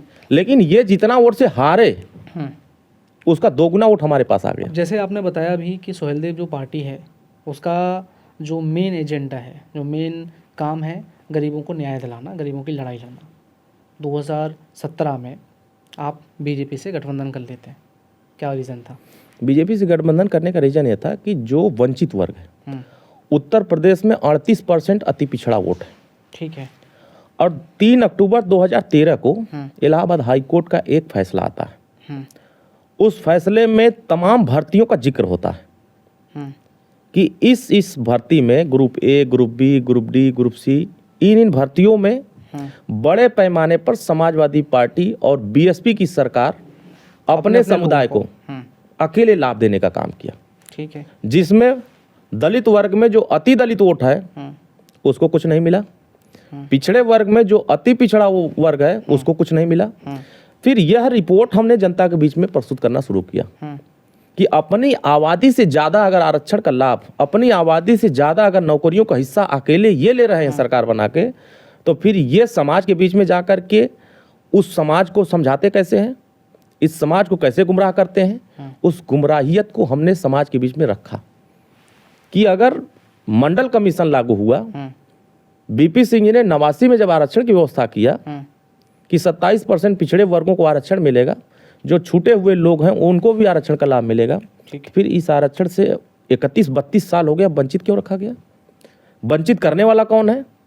इनका हक लूटने वाला कौन है? इनको धोखा देने वाला कौन है? तो समाजवादी पार्टी सामने आने लगी, बीएसपी सामने आने लगी। जनता को समझ में आने लगा कि हाँ, अगर 31 साल में एक सिपाही, एक दरोगा, एक लेखपाल, एक तहसीलदार, राजभर, चौहान, बिंद, केवट, मल्लाह, पाल, प्रजापति, लोहार, कुहार, धोबी, दरकार, खटिक, पासी, नट, हेला, कुजड़ा, बांसफोर, बंजारा, आरक, अर्कवंशी, जो जातियां हैं, अगर इनको एक एक सिपाही, दरोगा, बाबू, चपरासी, लेखपाल, तहसीलदार, डॉक्टर, मास्टर, इंजीनियर, कलेक्टर बनाने की व्यवस्था हुई होती तो फिर ये भी जातियां आज धरातल पर दिखाई देती। लेकिन ये जातियां दिखाई क्यों नहीं देती? चले जाइए पूरे उत्तर प्रदेश के किसी थाने पर राजभर को दरोगा बनने का अवसर नहीं, किसी बंजारा को दरोगा बनने का अवसर नहीं, किसी अर्कवंशी को दरोगा बनने का अवसर नहीं। इसका मतलब कि जो बाबा साहब ने बराबरी का हक दिया, उनके रास्ते पर चल करके समाज को गुमराह करके इन्होंने सत्ता बना लिया, लेकिन इनको बाबा साहब के रास्ते से भटका करके इनको लूट लिया और लूटने वाले लोगों को बेनकाब करना शुरू कर दिया।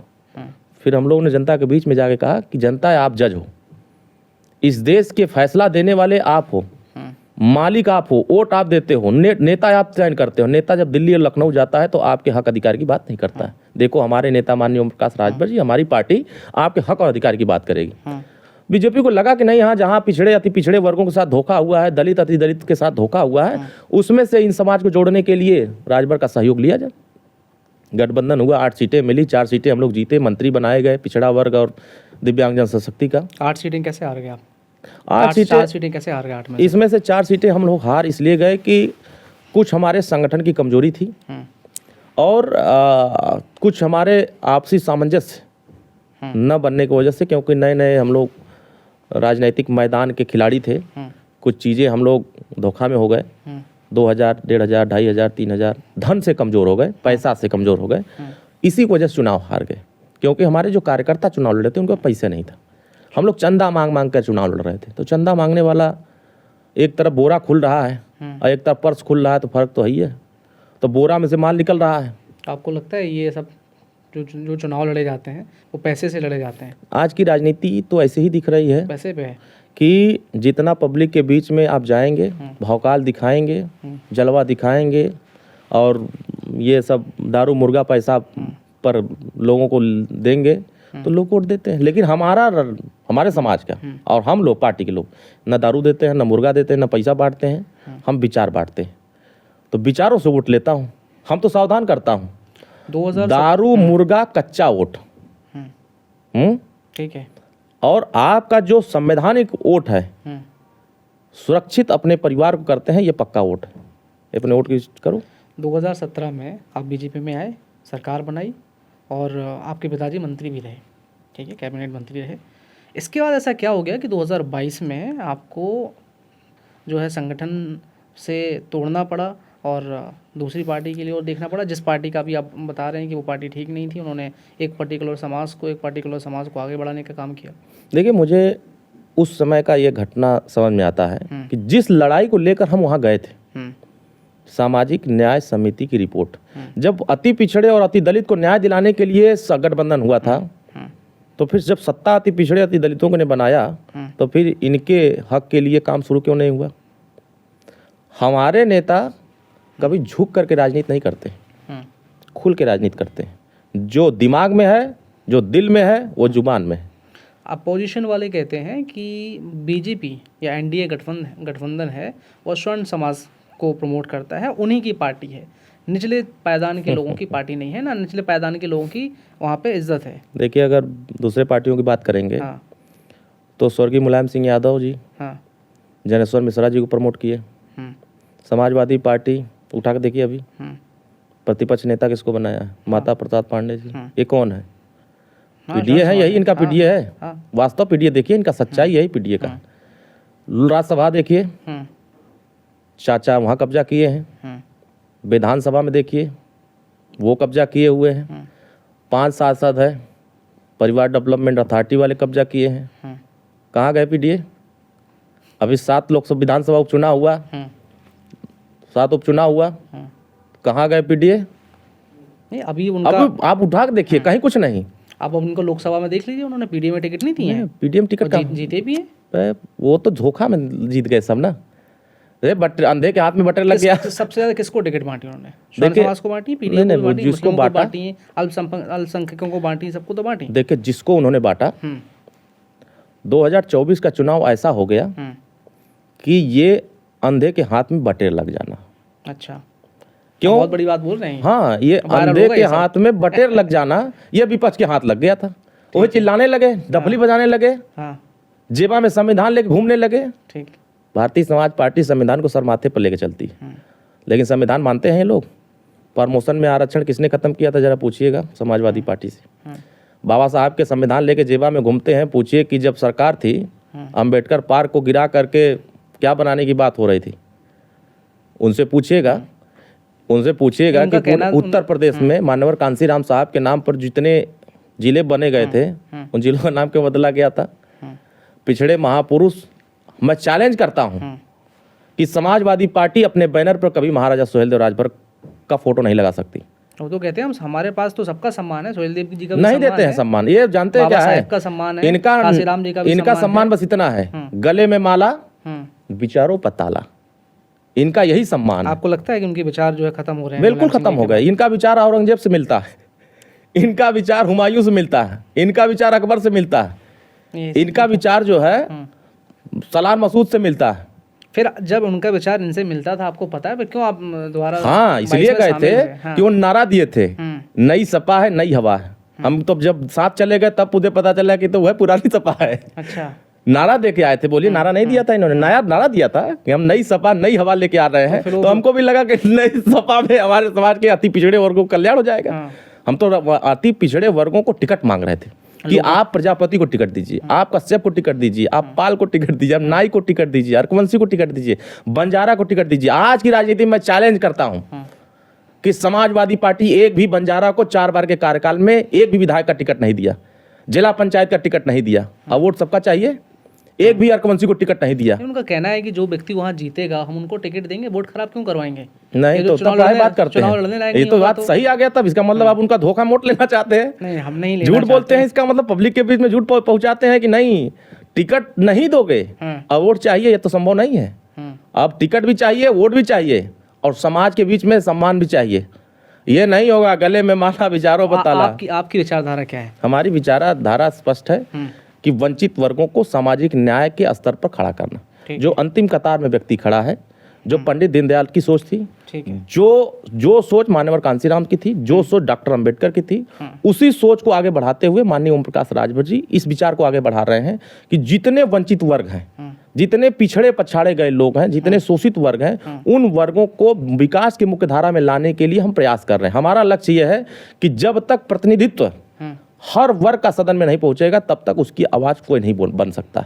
आज माननीय ओम प्रकाश राजभर जी सदन में खड़ा होकर के जब इस बात की चर्चा करते हैं कि 25 लाख रुपया हर गरीब के इलाज के लिए पैसा आता है, जानते हैं इसी पैसे को कभी समाज के बीच में किसी नेता ने नहीं बताया कि 25 लाख रुपया गरीब के इलाज के लिए आता है, वो खर्चा गरीब के बीच में होनी चाहिए। जब माननीय ओम प्रकाश राजभर सदन में गए, जब सदन में चिल्लाए कि 25 लाख रुपया तो हमको मिला, हमने तो गरीब के बीच में बांटा, यहाँ बताओ 403 विधायकों में कौन गरीबों के बीच में पैसा बांट रहा है? तो मुख्यमंत्री खड़ा होकर कहते हैं कि गरीबों की सबसे ज्यादा चिंता कोई कर रहा है तो माननीय ओम प्रकाश राजभर जी सबसे ज्यादा गरीबों को पैसा दिलाने का काम किए, तो इन्होंने किया।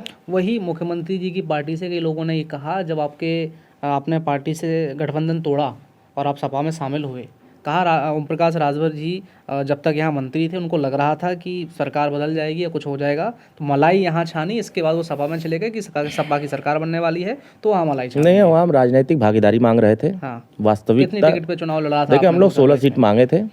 देखिए, इन्होंने छल तो हमारे साथ उसी समय कर दिया जिस दिन उन्होंने टिकट गठबंधन कैसे निभाया जाता है कि आपकी पार्टी हमारी पार्टी, आप अपने कैंडिडेट लड़ाइए, हम अपने कैंडिडेट लड़ाए। आपके आदमी आपकी पार्टी की हैं, हमारे आदमी हमारे, क्या हमारी पार्टी में लड़ने वाले आदमी नहीं थे? इन्होंने क्या शर्त रखा? जब देखा कि माननीय ओम प्रकाश राजभर जी पूरा माहौल खड़ा कर दिए हैं, इनके पक्ष में आ गया है, तो इन्होंने ब्लैकमेलिंग करना शुरू कर दिया। ब्लैकमेलिंग क्या किया कि अपना कैंडिडेट हमारे सिंबल पर लड़ा दिया, और ऐसा लड़ाया मुर्दा था। कौन था वो कैंडिडेट? कैंडिडेट ऐसे थे जैसे महाराजगंज के, उठा के देखिए। इन्होंने पासवान को लड़ा दिया, जिनको वहां के लोग खुद नहीं पसंद करते थे। हमने वहां कुशवाहा को लड़ाने की बात किया कि एक वहीं के दलित नेता था, उसको हमने लड़ाने की बात किया। खड्डा की सीट पर कुशवाहा लड़ाने की बात किया, चौहान को लड़ाने, इन्होंने चौहान लड़ा दिया। तो जो हमारे सीट पर हराने का प्लान इन्होंने गढ़ दिया था, नहीं तो हम कम से कम 12 से 15 सीटें हम चुनाव जीत जाते। लेकिन जब उनको साजिश, टिकट कितनी सीटों पे? 16 सीटें दी थी, जिसमें से इन्होंने 9 से 10 सीटें जो है अपने उम्मीदवार दिए थे। अच्छा, इनका प्रत्याशी था, हमारा सिंबल था। ठीक है। और उसमें सब वही जिनको हारना लिखा था, जैसे हार तय करके उन्होंने भेजा था कि ये हारने वाले हैं, इनको लड़ा दो, नहीं तो इनकी पार्टी अगर 16 सीट में से 12 सीट जीत जाएगी तो हमारी पार्टी से बड़ी हो जाएगी, हमारी पार्टी के सामने लड़ने लगी। तो ये साजिश हम लोग समझ में आ गए। मूल वो लड़ाई नहीं थी, सीट उठ कर नहीं लड़ाई था। मूल लड़ाई था कि आप इस मैदान में उतरे हैं तो खुलकर कहिए कि हम सरकार बनाएंगे इस शर्त पर कि हम अति पिछड़ों को टिकट देंगे, अति पिछड़ों को राजनीतिक भागीदारी देंगे और सामाजिक न्याय समिति की रिपोर्ट लागू करेंगे। इस शर्त पर हम आपके साथ रहेंगे।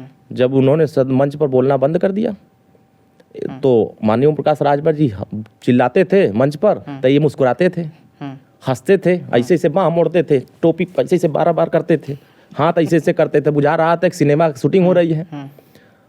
और अंदर कह रहे हैं, जब चुनाव संपन्न होने के बाद जब हम लोग आए, अंदर कह रहे हैं कि हम तो खुद नहीं चाह रहे थे कि हमारी सरकार बने, हम तो जान ही गए थे तुम नहीं चाह रहे हो सरकार बने, अगर चाहे हो तो सरकार बन गई होती। अखिलेश जी ने कहा हाँ कि- ये बात कहा बहुत बड़ी बात कि है। हम तो खुद ही नहीं चाहते थे कि हमारी सरकार बन जाए। ऐसा कि वो तो वो इतनी इसलिए मेहनत- कहे वो इतनी मेहनत कर रहे हैं नहीं, सरकार वो बनाने के लिए, मेहनत कहाँ इतना कर रहे थे, वो घूमे। बीजेपी के साथ मिलकर काम कर रहे थे कि वो मेहनत कर रहे थे। अच्छा। अगर वो 2022 चुनाव में बीजेपी के साथ मिलकर काम नहीं करते तो फिर ये सरकार नहीं बना लिए होते। जहाँ जहाँ हम लोगों ने टिकट बदलने की बात, 136 सीटों बदलने की बात किया कि 25 सीट बदल दीजिए, सब हारने वाली सीट है, तो कह रहे नहीं सब जीतेंगे। जब आप गठबंधन के सहयोगों की बातें नहीं सुनो। आपने बातों में ये कहा कि वो बीजेपी के साथ मिलकर काम करे, क्या बी टीम बन के काम हाँ कर वो रहे अभी थे? भी टीम बन के काम करते हैं। बीजेपी का भी हाँ अभी भी टीम बन के काम करते हैं। समाजवादी पार्टी बीजेपी की बी टीम है। ये दिन भर बीजेपी गरियाते हैं, रात को गुलदस्ता ले जा कहते हैं महाराज जी नमस्कार, मोदी जी नमस्कार, और कहते हैं कि हमारी फैलिया पर देखा ध्यान रखिएगा, उसको खोलना नहीं। तो फिर तो वो आपकी भी बी टीम ही हो गए। नहीं नहीं, वो हमारे बी टीम क्या है, वो अब उससे बड़े वाले पार्टी की बी टीम है ना, वो तो हमारे दुश्मन बन गए। अच्छा। वो इनके समाज के लोग जो उनकी पटिया से जुड़े हुए हैं ना, वो जब अरुण राजभर, ये पीला गमछा, माननीय ओम प्रकाश राजभर का नमवा सुनते हैं तो वो नशा चढ़ जाता है, गरियाना चालू कर देते हैं, यहाँ तक कि माई बहन की गाली देते हैं। लेकिन अखिलेश यादव ने कोई भी ऐसे बयान में कुछ खराब बोला नहीं नहीं। ओम प्रकाश राजभर जी के लिए? बिल्कुल। जबकि ओम प्रकाश राजभर जी ने बहुत कुछ बोला। नहीं बहुत कुछ बोला उन्होंने। उनके अंदर राजनीति का जो एक परिपक्वता होनी चाहिए वो नहीं है। वो विरासत के नेता हैं, सियासत के नेता नहीं है, संघर्षों के नेता नहीं है। नेताजी मुलायम सिंह यादव सरकार बना करके उनको थमा के चले गए। मंच पर जिस तरह का बदसलूकी हुआ था, कोई अपने पिता को मंच से धक्का मार के भगाता है, कोई अपने चाचा को मंच से धक्का कहाँ दिए थे? अरे क्या तमाशा हुआ था देश में, कोई छुपा है कि उन्होंने ले लिया, वो बुजुर्ग हुए थे तो अपने पिता की जिम्मेदारी सब लोग लेके आगे बढ़ते हैं, आप नहीं बढ़ेंगे। लेकिन उन्होंने क्या कहा, हाँ, जब हमारे पिता मंच पर हैं तो हमारे पिता का सम्मान होना चाहिए कि नहीं होना चाहिए? बिल्कुल होना चाहिए। अगर अपने पिता का अपमान आपका बेटा कर रहा है तो वो बेटा किस काम का है जो अपने पिता का ही अपमान करने में लगा हुआ है? समाज में क्या संदेश? अपमान किए थे वो बोल रहे थे चाचा के साथ अन्याय हुआ, चाचा बोल रहे थे किसी अधिकारी को लेकर के, मंच छीन करके झटक दिया गया बाहर, धक्का दे के नीचे उतार दिया। अपने पिताजी बोल रहे थे, उनका माइक लेके छीन लिया गया, कुछ नहीं बोलने देना है, कुर्सी पर बैठा देना, धक्का दे करके बैठिए, कुछ नहीं करना है आपको। बहुत तमाशा हुआ था। ये तमाशा प्रदेश नहीं, हम ही नहीं, ये धरतिया बच्चे बच्चे जानते हैं कि क्या तमाशा हुआ था। चाचा ऐसे ही अलग होकर के पंचायत नहीं कर रहे थे घूम घूम करके, वो तो नौटंकी उनकी अलग हो गई, वो अलग विषय है। लेकिन जो लड़ाई भारतीय समाज पार्टी की है, जो लड़ाई माननीय ओम प्रकाश राजभर जी की है, वो अगर पिछड़ों के नेता हैं, देखिए बात यही है, वो इसीलिए तो नहीं चाहते हैं कि कोई पिछड़े वर्ग का नेता हमारे सामने नेतागिरी न करे। माननीय ओम प्रकाश राजभर जी, अगर आप पिछड़े वर्ग के नेता हैं तो ओम प्रकाश राजभर जी अति पिछड़े वर्गों के नेता हैं। अगर बहन जी दलितों के नेता कहे जाती हैं तो माननीय ओम प्रकाश राजभर जी अति दलितों के नेता। ये लड़ाई उन पार्टियों को पसंद नहीं आ रही। नहीं तो अब जब आप सरकार में हैं, 2022 में इलेक्शन हुए, इलेक्शन में बीजेपी ने सरकार बनाई, कुछ समय तक आप बाहर रहे, ना आप सपा में रहे ना आप बीजेपी में रहे, उसके बाद आप बीजेपी में वापस आ जाते हैं। तो जब बीजेपी से आप चले गए, आपकी तो एक विचारधारा की राजनीति है, तो वापस बीजेपी में क्यों आना पड़ा? इसलिए आए कि हमारी विचारधारा पर मोहर लगने लगा।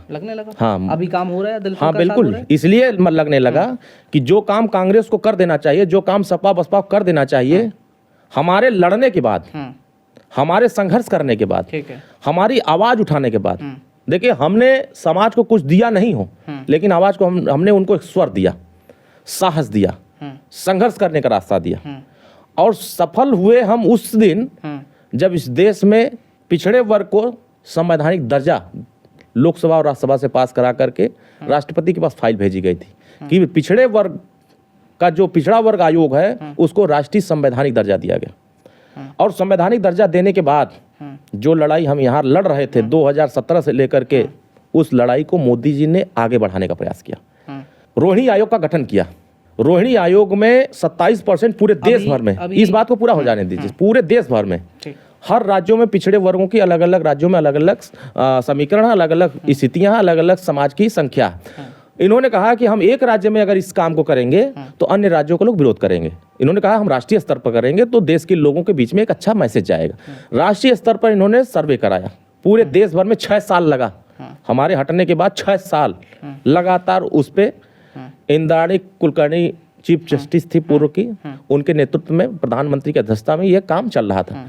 पूरे देश भर में जब सर्वे होकर के रिपोर्ट आई, राष्ट्रीय पिछड़ा वर्ग ने रिपोर्ट दिया, वही रिपोर्ट दिया कि अगर ये संवैधानिक दर्जा आज से 20 साल पहले मिल गया होता तो अति पिछड़े वर्गों का भला हो गया होता, उनको भी सामाजिक न्याय मिल गया होता। हुआ क्या? 7% पिछड़े वर्गों को देना था, 9% अति पिछड़ों को देना था और 11% सर्वाधिक पिछड़े वर्गों को, कि 100 सिपाही की भर्ती तो 7 पिछड़े वर्गों का, 9 अति पिछड़े वर्गों का और सर्वाधिक पिछड़े में जो एकदम कमजोर हैं उनको 11%। तो उनका भी 9 7 हो जाता, इनका भी 9 हो जाता, उनका भी 11 हो जाता।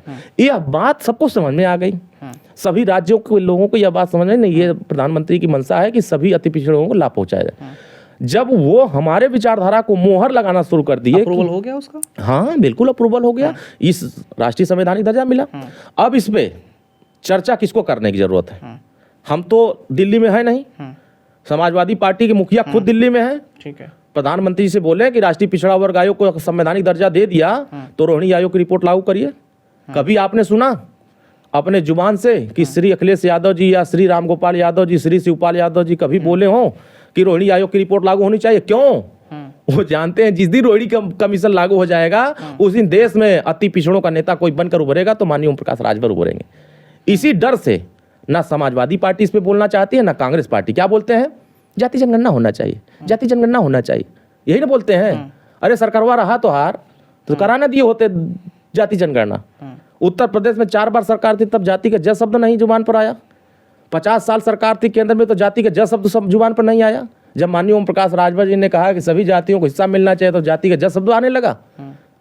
ये भी काम जाति जनगणना कोई कराएगा तो देश के प्रधानमंत्री माननीय मोदी जी कराएंगे, दूसरा कोई नहीं करा पाएगा, क्योंकि ये माननीय ओम प्रकाश राजभर जी का संकल्प है। कब कराएंगे मोदी जी? कराएंगे, पर उसका सर्वेक्षण चल रहा है, परीक्षण चल रहा है। पहले जातियों का सर्वे होने जा रहा है, अगले कुछ महीनों में इसका सर्वे होने जा रहा है। आप चिंता मत करिए। जो काम विपक्ष ने नहीं किया 55-60 सालों तक, 65 सालों तक, उस काम को हमारे मोदी जी ने आगे बढ़ाया।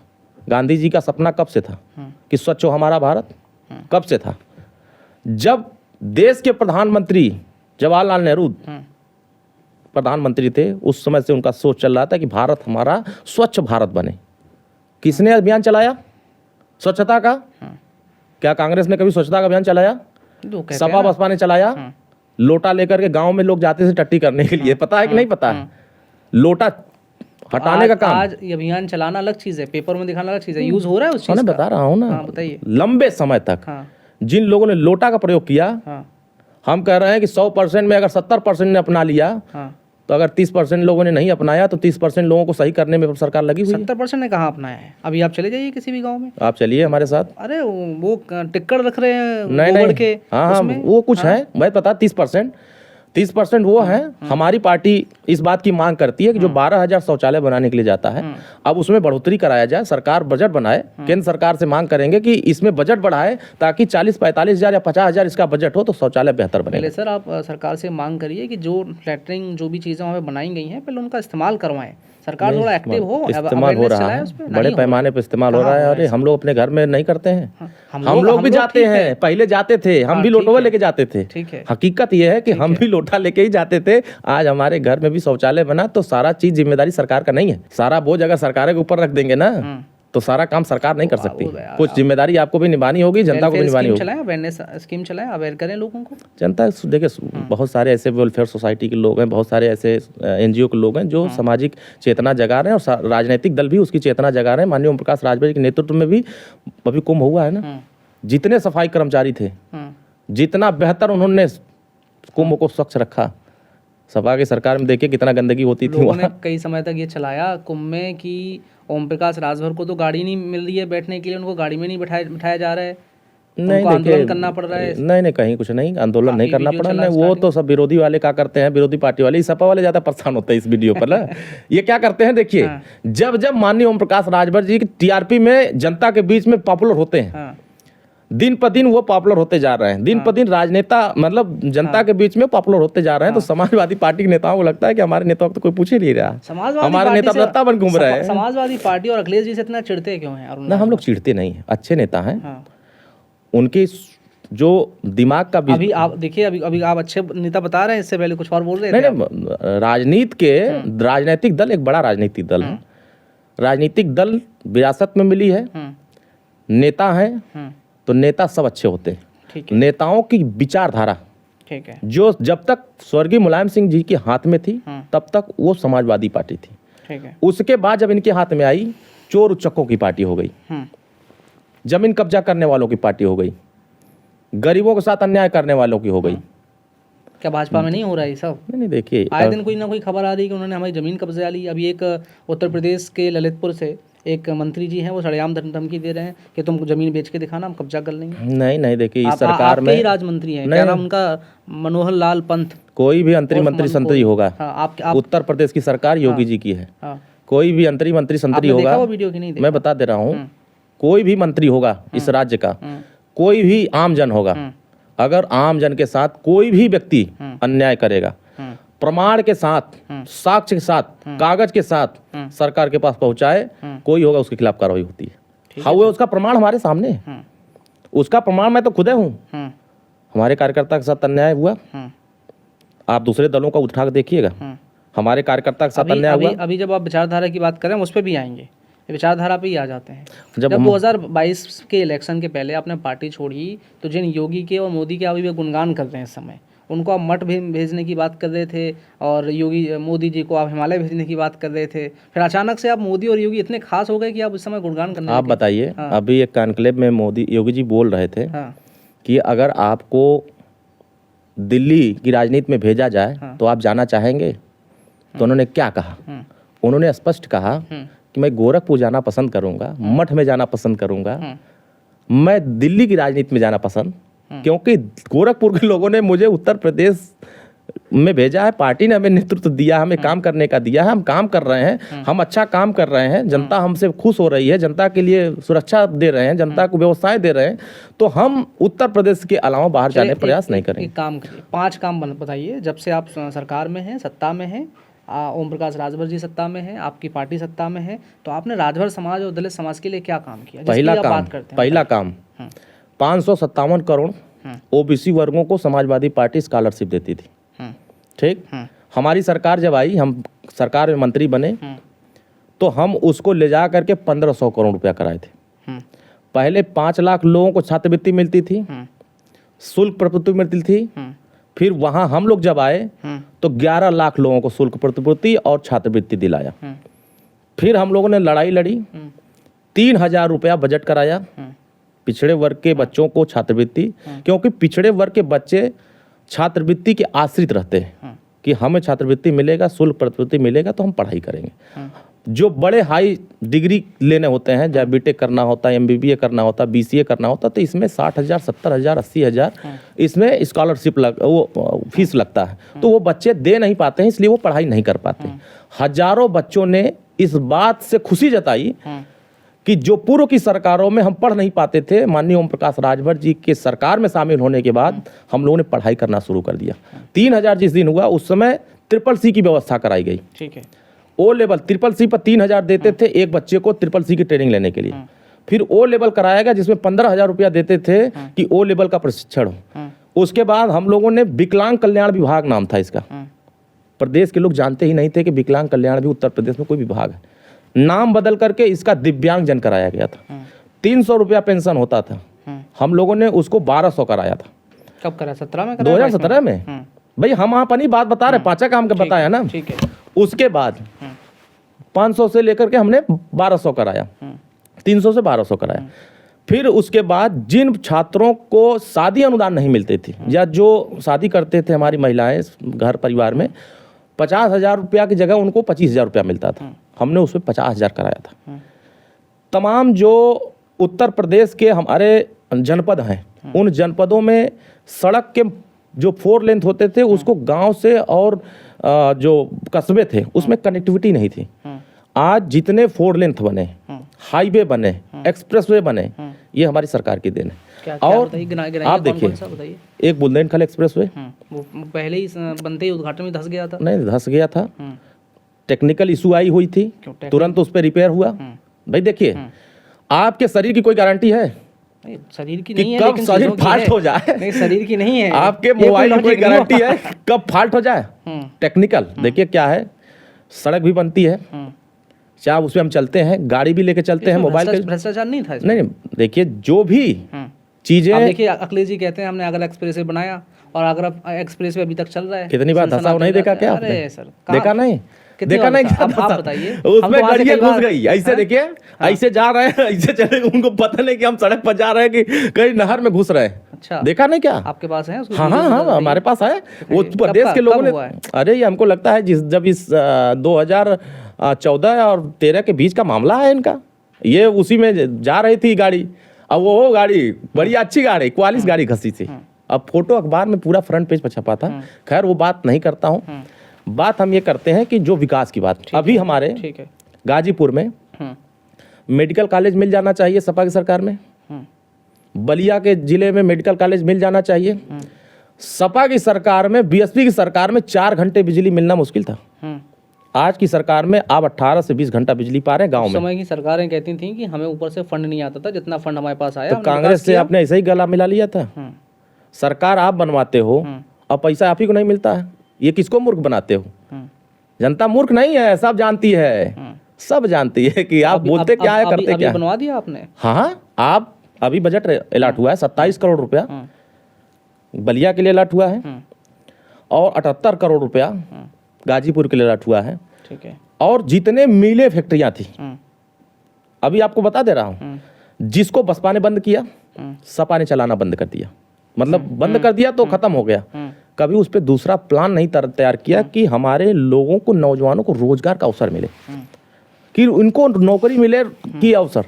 उत्तर प्रदेश के जितने चीनी मिले हैं या फैक्ट्रियां हैं, हमारी सरकार ने तय किया है कि हम सारी फैक्ट्रियों को, मिलों को चालू करेंगे। नंबर 2, जितने एयरपोर्ट थे पूर्व की सरकारों में, वर्तमान में आप इंटरनेशनल कितने एयरपोर्ट बना दिए।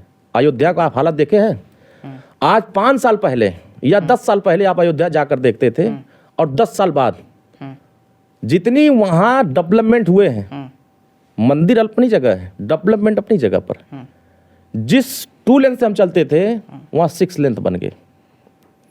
कितने लोगों को रोजगार का अवसर मिला वहाँ। नंबर 3, जो रोज नहीं, अभी आप गिना रहे, काम गिना दूं, हमारे नेता काम गिनिए। ठीक है। सपा की सरकार में खाकी वस्त्र, जो होमगार्ड की वर्दी पहन करके बच्चे जाते थे प्राइमरी स्कूल में, उस समय जूता, मोजा, टाई, बेल्ट नहीं मिलता था। बैग खाली एक ठो अपना फोटो लगा करके दे देते थे कि हमारे पार्टी प्रचार करो। तो उस समय बच्चों से अपनी पार्टी का प्रचार करा। सपा ने जब डिजिटलाइजेशन करा, जब कोई जानता भी नहीं था, उन्होंने अरे लैपटॉप छोड़िए, बांटे। अभी तो आप बतिया सुनिए ना। सुनाइए। वर्दी पहनाया, खाकी वस्त्र, होमगार्ड बना दिया, बच्चे जा रहे हैं, पता चले कि होमगार्डों के बच्चे जा रहे हैं। हमारे नेता ने कहा जिस दिन हम सत्ता में जाएंगे, खाकी वस्त्र हटा करके अच्छे ड्रेस का इंतजाम करेंगे। जो प्राइवेट स्कूलों में जो ड्रेस का इंतजाम होता है, जूता, मोजा, टाई, बेल्ट, कॉपी, किताब, फीस, भोजन, वजीफा सब दिलाएंगे। बदल गया देखिए। पूरे उत्तर प्रदेश के जितने विद्यालय हैं, सभी विद्यालयों को डिजिटल लाइब्रेरी, डिजिटल तरीके से कराने के लिए माननीय ओम प्रकाश राजभर ने बजट अलॉट करा दिया। और सभी विद्यालयों में, गांव के जितने विद्यालय हैं, अब उनको राजस्थान नहीं जाना होगा, दिल्ली नहीं जाना होगा। जितने किताबें वहाँ छपते हैं, वहाँ पढ़ाए जाते हैं, वही किताबें अब प्राइमरी स्कूलों में पढ़ाए जा रहे हैं। लड़ाई इस बात की थी कि जो नवोदय विद्यालय में शिक्षा मिलती है, जो केंद्रीय विद्यालय में शिक्षा मिलती है, यह शिक्षा समाजवादी पार्टी ने प्राइमरी विद्यालय में दिलाने का प्रयास नहीं किया। यह शिक्षा जो हमारे गांव के विद्यालय थे उसमें दिलाने का काम नहीं किया। यह शिक्षा अटल आवासीय विद्यालय, उत्तर प्रदेश में माननीय ओम प्रकाश राजभर जी के संघर्षों का देन है। अटल आवासीय विद्यालय हर मंडलों में खुले। यहाँ गरीब मजदूर के बच्चे बिना पैसे में नवोदय और केंद्रीय विद्यालय जैसा शिक्षा वहाँ हासिल कर रहे हैं। बिना पैसे में जितने नवोदय और केंद्रीय विद्यालय के टीचर थे, रिटायर हो गए, उनकी ड्यूटी वहाँ लगाई गई है पढ़ाने के लिए। आप सोचिए कि हमारी सरकार शिक्षा पर काम कर रही है। 2017 में जब सबसे पहले आए तो आपने जो टीचर्स जो परमानेंट हुए थे उनको शिक्षा में करके ही जो 30,000 36,000 करते थे, वो 10,000 रुपये ला के खींच दिया। गलत नहीं किया? देखिए, ये समाजवादी पार्टी ने बीमारी पैदा किया, रोग बना दिया। एक रोग उसने तैयार किया, उस रोग को हर जगह फैलाया। अगर यह काम शिक्षा मित्रों को सम्मान के लिए, उनके मानदेय बढ़ाने का काम अगर उन लोग उस समय कर दिया होता, अगर उस समय इनको पचड़े में नहीं डाला होता, तो हाई कोर्ट के चक्कर ये लोग नहीं काटते, सुप्रीम कोर्ट के चक्कर नहीं काटते। आप 2022 में जब इलेक्शंस चल रहे थे तो ओबीसी के साथ थे उस समय, जो क्या नाम उनका, असफुद्दीन ओबीसी के साथ थे, ओबीसी के साथ आप थे। तो ये विचारधारा अलग अचानक से चेंज कैसे हो गई कि उनके नहीं साथ आप नहीं, देखिए उसमें काफी विचारधारा समय की तक रहे, बात मित्रता नहीं। दिख रही उन्होंने थी डॉक्टर आपकी। अंबेडकर की बात किया, हाँ उन्होंने हमारे मिशन की बात किया हाँ कि इस देश में वन नेशन वन एजुकेशन की बात होती है, तो एक देश एक शिक्षा की बात ओम प्रकाश राजभर जी कर रहे हैं। वो भी अपने समाज को शिक्षा, स्वास्थ्य, रोजगार, नौकरी की बात कर रहे थे। लेकिन हमारे पास कोई साथी नहीं था, तो हमने एक साथी चुना। हम जाति नहीं चुने, हमने एक साथी चुना, साथी चुनकर काम किया। ठीक है, रिजल्ट फिर साथ में छोड़ बीच में ही साथ छोड़ बिल्कुल दिया क्या करेंगे भाई, हम कर रहे हैं कि जब असफलता मिल रही है तो हम सफलता के लिए लड़ेंगे ना।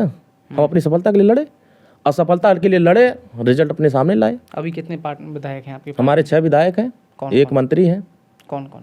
अब देखिए गाजीपुर से ये हमारे माननीय ओम प्रकाश राजभर जी विधायक हैं, एक जखनिया से हमारे बेदीराम जी विधायक हैं, हमारे दूधराम जी विधायक हैं, हंसूराम जी विधायक हैं। हमारे यहाँ सब राम हैं, राम की कमी हमारे यहाँ नहीं है। अब्बास अंसारी भी है? हमारे वो समाजवादी पार्टी बोला ना 10 सीटें जो थी उसमें से उनके सिंबल के प्रत्याशी थे वो। नहीं, लेकिन उनकी करीबियाँ ओम प्रकाश राजभर जी से काफ़ी है अखिलेश जी के अपेक्षा। आज भी करीबी है। तो फिर आप करीबी का समाजवादी पार्टी के क्यों कह रहे नहीं नहीं, देखिए वो उनकी पार्टी की राजनीति करते हैं। हैं? क्या करते वो पहले आज भी उनके बड़े भाई हैं? और उनके चाचा आज भी सपा के विधायक जेल से सांसद। लौट के आप मिले उनसे? हम उनसे क्या करेंगे मिलकर के? आपकी पार्टी के विधायक हैं? नहीं, हमारे पार्टी पर दस्तखत उनका है, लेकिन वो सपा का काम करते हैं, तो हम उनसे मिल क्या करेंगे? मतलब आपकी पार्टी के विधायक नहीं आप? साफ ना, साफ बिल्कुल नहीं है। ठीक है। दूसरा एक और चीज़ बात करती है जो कि भारतीय जनता पार्टी कर रही है, योगी सरकार कर रही है, आपकी सरकार कर रही है कि उत्तर प्रदेश में जीरो टॉलरेंस की नीति लागू है, यहाँ कोई अपराध नहीं है, अपराध मुक्त है। लेकिन हाल में ही 4-5 बड़े कांड हो गए हैं। आप एक सपा के बीजेपी के नेता जो हैं, जो मुलायम सिंह जी के खिलाफ लड़े, उनका इंजेक्शन लगा के हत्या कर दी जाती है। उसके बाद कानपुर में एक नाबालिग लड़की का इंटरमीडिएट कॉलेज में रेप होता है और उसकी हत्या कर दी जाती है। एक पत्रकार की हत्या कर दी जाती है। ऐसे कई सारे कांड आ रहे हैं सामने। तो जीरो टॉलरेंस कहाँ रह जाता है इसमें? देखिए उत्तर प्रदेश इतना बड़ा राज्य है, इसकी आबादी 25 करोड़ है। ठीक, अभी हम यहाँ बैठे हैं, सीतापुर के मोहाली में क्या घर में बैठकर कोई क्या कांड कर दिया आपको पता चलेगा? पता तब चलता है जब वो थाने पर रपट लिखाई जाती है। ठीक, जब वो कप्तान के यहाँ खबर जाती है, अब वो सब खबर शासन के यहाँ आती है, सरकार के पास आती है। चाहे वो कानपुर की घटना हो, चाहे वो सीतापुर की घटना हो, चाहे वो जहाँ की बात आप कर रहे हैं, सारी घटनाओं को अगर देखेंगे सरकार के संज्ञान आते ही कार्रवाई शुरू हो गई। सीतापुर के पत्रकार की बात कर रहे हैं, एक नेता का नाम बताइए जो पत्रकार आयोग की गठन करने की बात करता हो, 5 लाख बीमा की बात करता हो, पत्रकारों को सुरक्षा देने की बात कोई करता हो। ये काम कोई करता है तो भारतीय समाज पार्टी और पीले गमछे और छड़ी निशान वाले करते हैं कि पत्रकार आयोग का गठन होना चाहिए, पत्रकारों को 5 लाख का बीमा मिलना चाहिए और पत्रकारों को सुरक्षा तय होनी चाहिए कि वो अपनी फोरम पर जाके बात कहें। तो फिर ये चीज़ क्यों कहते हैं कि उत्तर प्रदेश में अब अपराध खत्म हो गए? हाँ, तो देखिए अगर उन्होंने अपराध किया, जिसने भी अपराध किया, उस थाने पर रपट लिखा गया, उस थाने के सच्चों को सस्पेंड किया गया, सिपाही को सस्पेंड किया गया और जो अफसर लापरवाही किए हैं उनके ऊपर जांच बैठ गई। लोगों का कहना है इस समय पुलिस गुंडे ही बता रही है। अभी आपके कार्यकर्ता को भी पीटा गया, उसमें काफ़ी आपने आंख निकालने की बात कर डाली, उसमें काफ़ी चला वो नेशनल टेलीविज़न पे। देखिए हम अपने कार्यकर्ताओं के दम पर लड़ाई लड़ते हैं। ठीक है। सरकार कौन बनाता है? हाँ, पुलिस थोड़ी बनाती है। हाँ, सरकार, यही तो सवाल नहीं है। नहीं, अब सवाल पर आइए, सरकार कौन बनाता है? सरकार संगठन बनाता है। ठीक है। संगठन अगर सरकार बना दिया तो सरकार की जिम्मेदारी होती है संगठन को सुरक्षित करने का। ठीक, हम अगर गलत हैं, हमारा संगठन का पदाधिकारी गलत है या उसने गलत किया है तो हमारी सरकार उसके खिलाफ कार्रवाई करेगी, हम उसको बचाएंगे नहीं। वही घटना बांसडीह तहसील पर जो घटना घटी, बांसडीह थाने के सच्चों के खिलाफ कार्रवाई हुई और वहां के दरोगा को सस्पेंड किया गया, सिपाही को सस्पेंड किया गया, एसडीएम के अधिकारी के खिलाफ कार्रवाई हुई। यह काम किसने कराया? ये पीले गमछे माननीय ओम प्रकाश राजभर, जो लोग कहते हैं कि ये सत्ता में जाने के बाद मलाई काट रहे हैं या बोल नहीं रहे हैं, तो हम उनको भी मैसेज दे रहे हैं, चाहे वो सपा के हों, चाहे बसपा के हों, चाहे कांग्रेस को, चाहे भाजपा के हों, सभी दलों के नेता अगर अपने कार्यकर्ता को बचाने के लिए सड़क पर नहीं उतर सकते हैं तो फिर उस कार्यकर्ता के बीच में जाके वोट मत मांगिएगा। हम अपने कार्यकर्ता के लिए लड़े, सड़क पर उतरे, संघर्ष किए, शासन प्रशासन ने सहयोग किया और तुरंत उसके ऊपर कार्रवाई हुई, हमारे कार्यकर्ताओं का हौसला बढ़ा।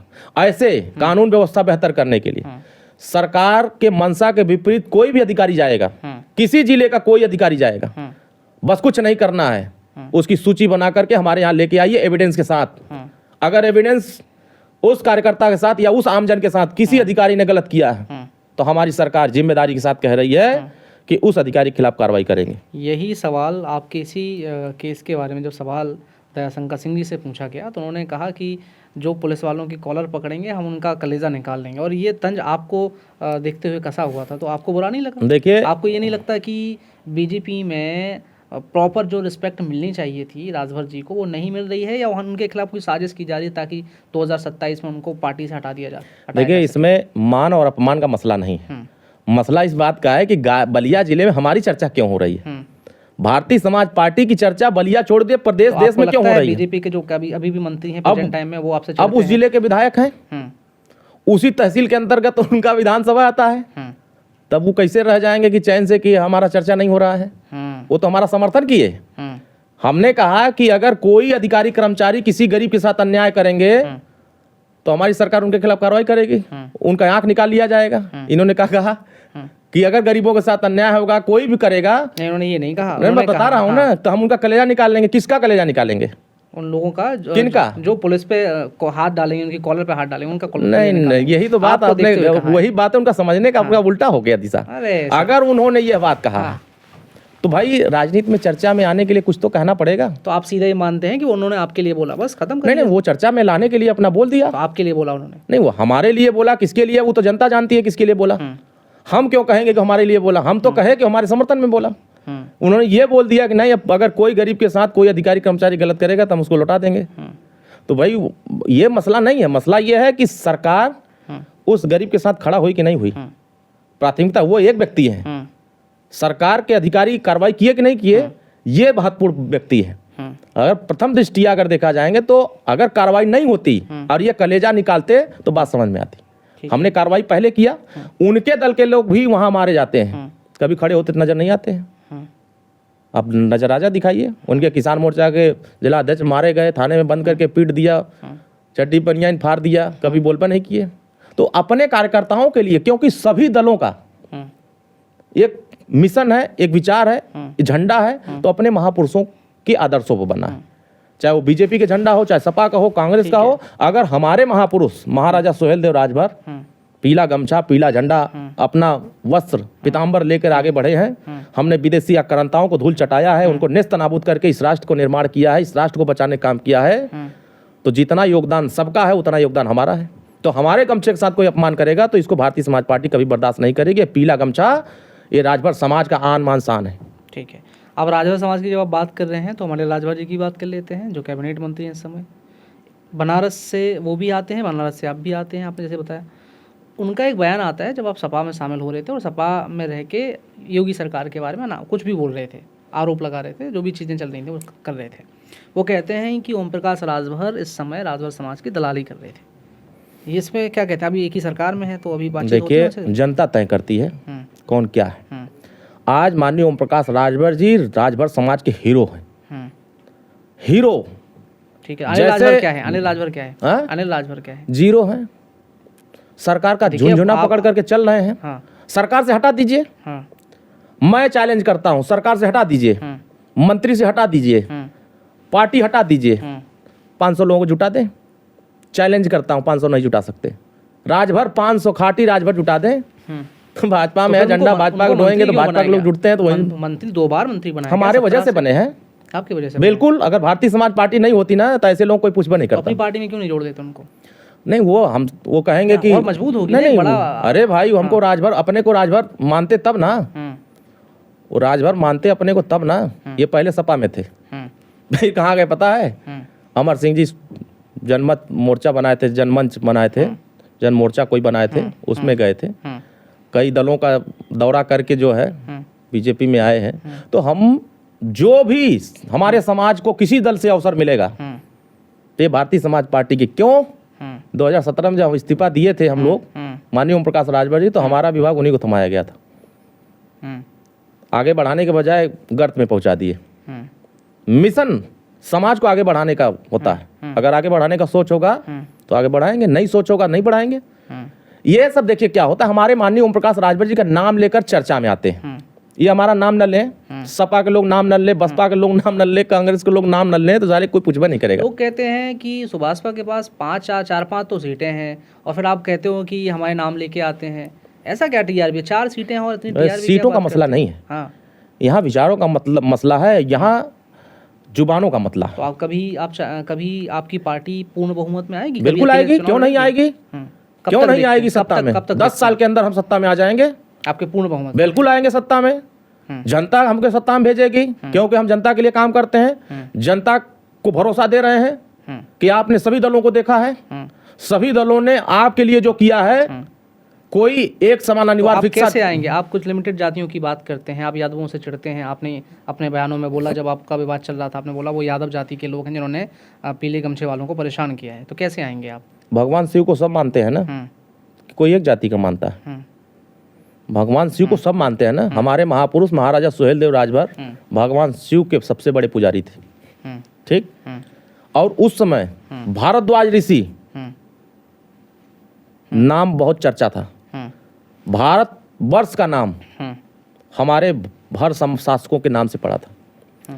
नंबर 2 बात कि जिस तरीके से हम समाज के बीच में काम कर रहे हैं, समाज का हर वर्ग, राजभर और राजपूत की दोस्ती बहुत पुरानी रही है। राजपूत और राजभर की दोस्ती बहुत पुरानी रही है। राजभर और राजपूत एक हो गए, अति पिछड़े अति दलित एक हो गए। कौन सत्ता में आने नहीं देगा? सत्ता में वही लोग लाते हैं जिनका इतिहास पुराना होता है। ठीक है, 2025 में बिहार में इलेक्शन चल रहे हैं। हाँ बिल्कुल लड़ेंगे। कितनी सीटों पे लड़ेंगे? ये वहाँ हम 29 सीटों पर लड़ने का टारगेट बना लिए हैं। 156 विधानसभा सीटों पर काम कर रहे हैं। हरियाणा में आपको मौका दिया नहीं, दिल्ली में आपको पूछा नहीं, तो अब बिहार में आपको नहीं, हरियाणा हमारा संगठन नहीं था, छत्तीसगढ़ में हमारा संगठन नहीं था। देखो जहाँ हमारा संगठन होता दिल्ली है, में तो आप, जहाँ हमारा जनाधार होता है, दिल्ली में तो आप कहते हाँ, हम लड़े थे। कहाँ लड़े? हम 3 सीटों पर लड़े थे अपना। देखिए हम तो आप जीते हो। देखिए जिसके पास ताकत होगी, जनता जिसके साथ खड़ी होगी, सभी पार्टियां उसके साथ खड़ी होगी। अगर उत्तर प्रदेश में भारतीय समाज पार्टी के पास जनमत नहीं होता, अपार जनसमर्थन नहीं होता, तो क्या बीजेपी हमें सब अलायंस में रखती? बिहार में इससे बड़ा 2 गुना संगठन बिहार में हमारा है।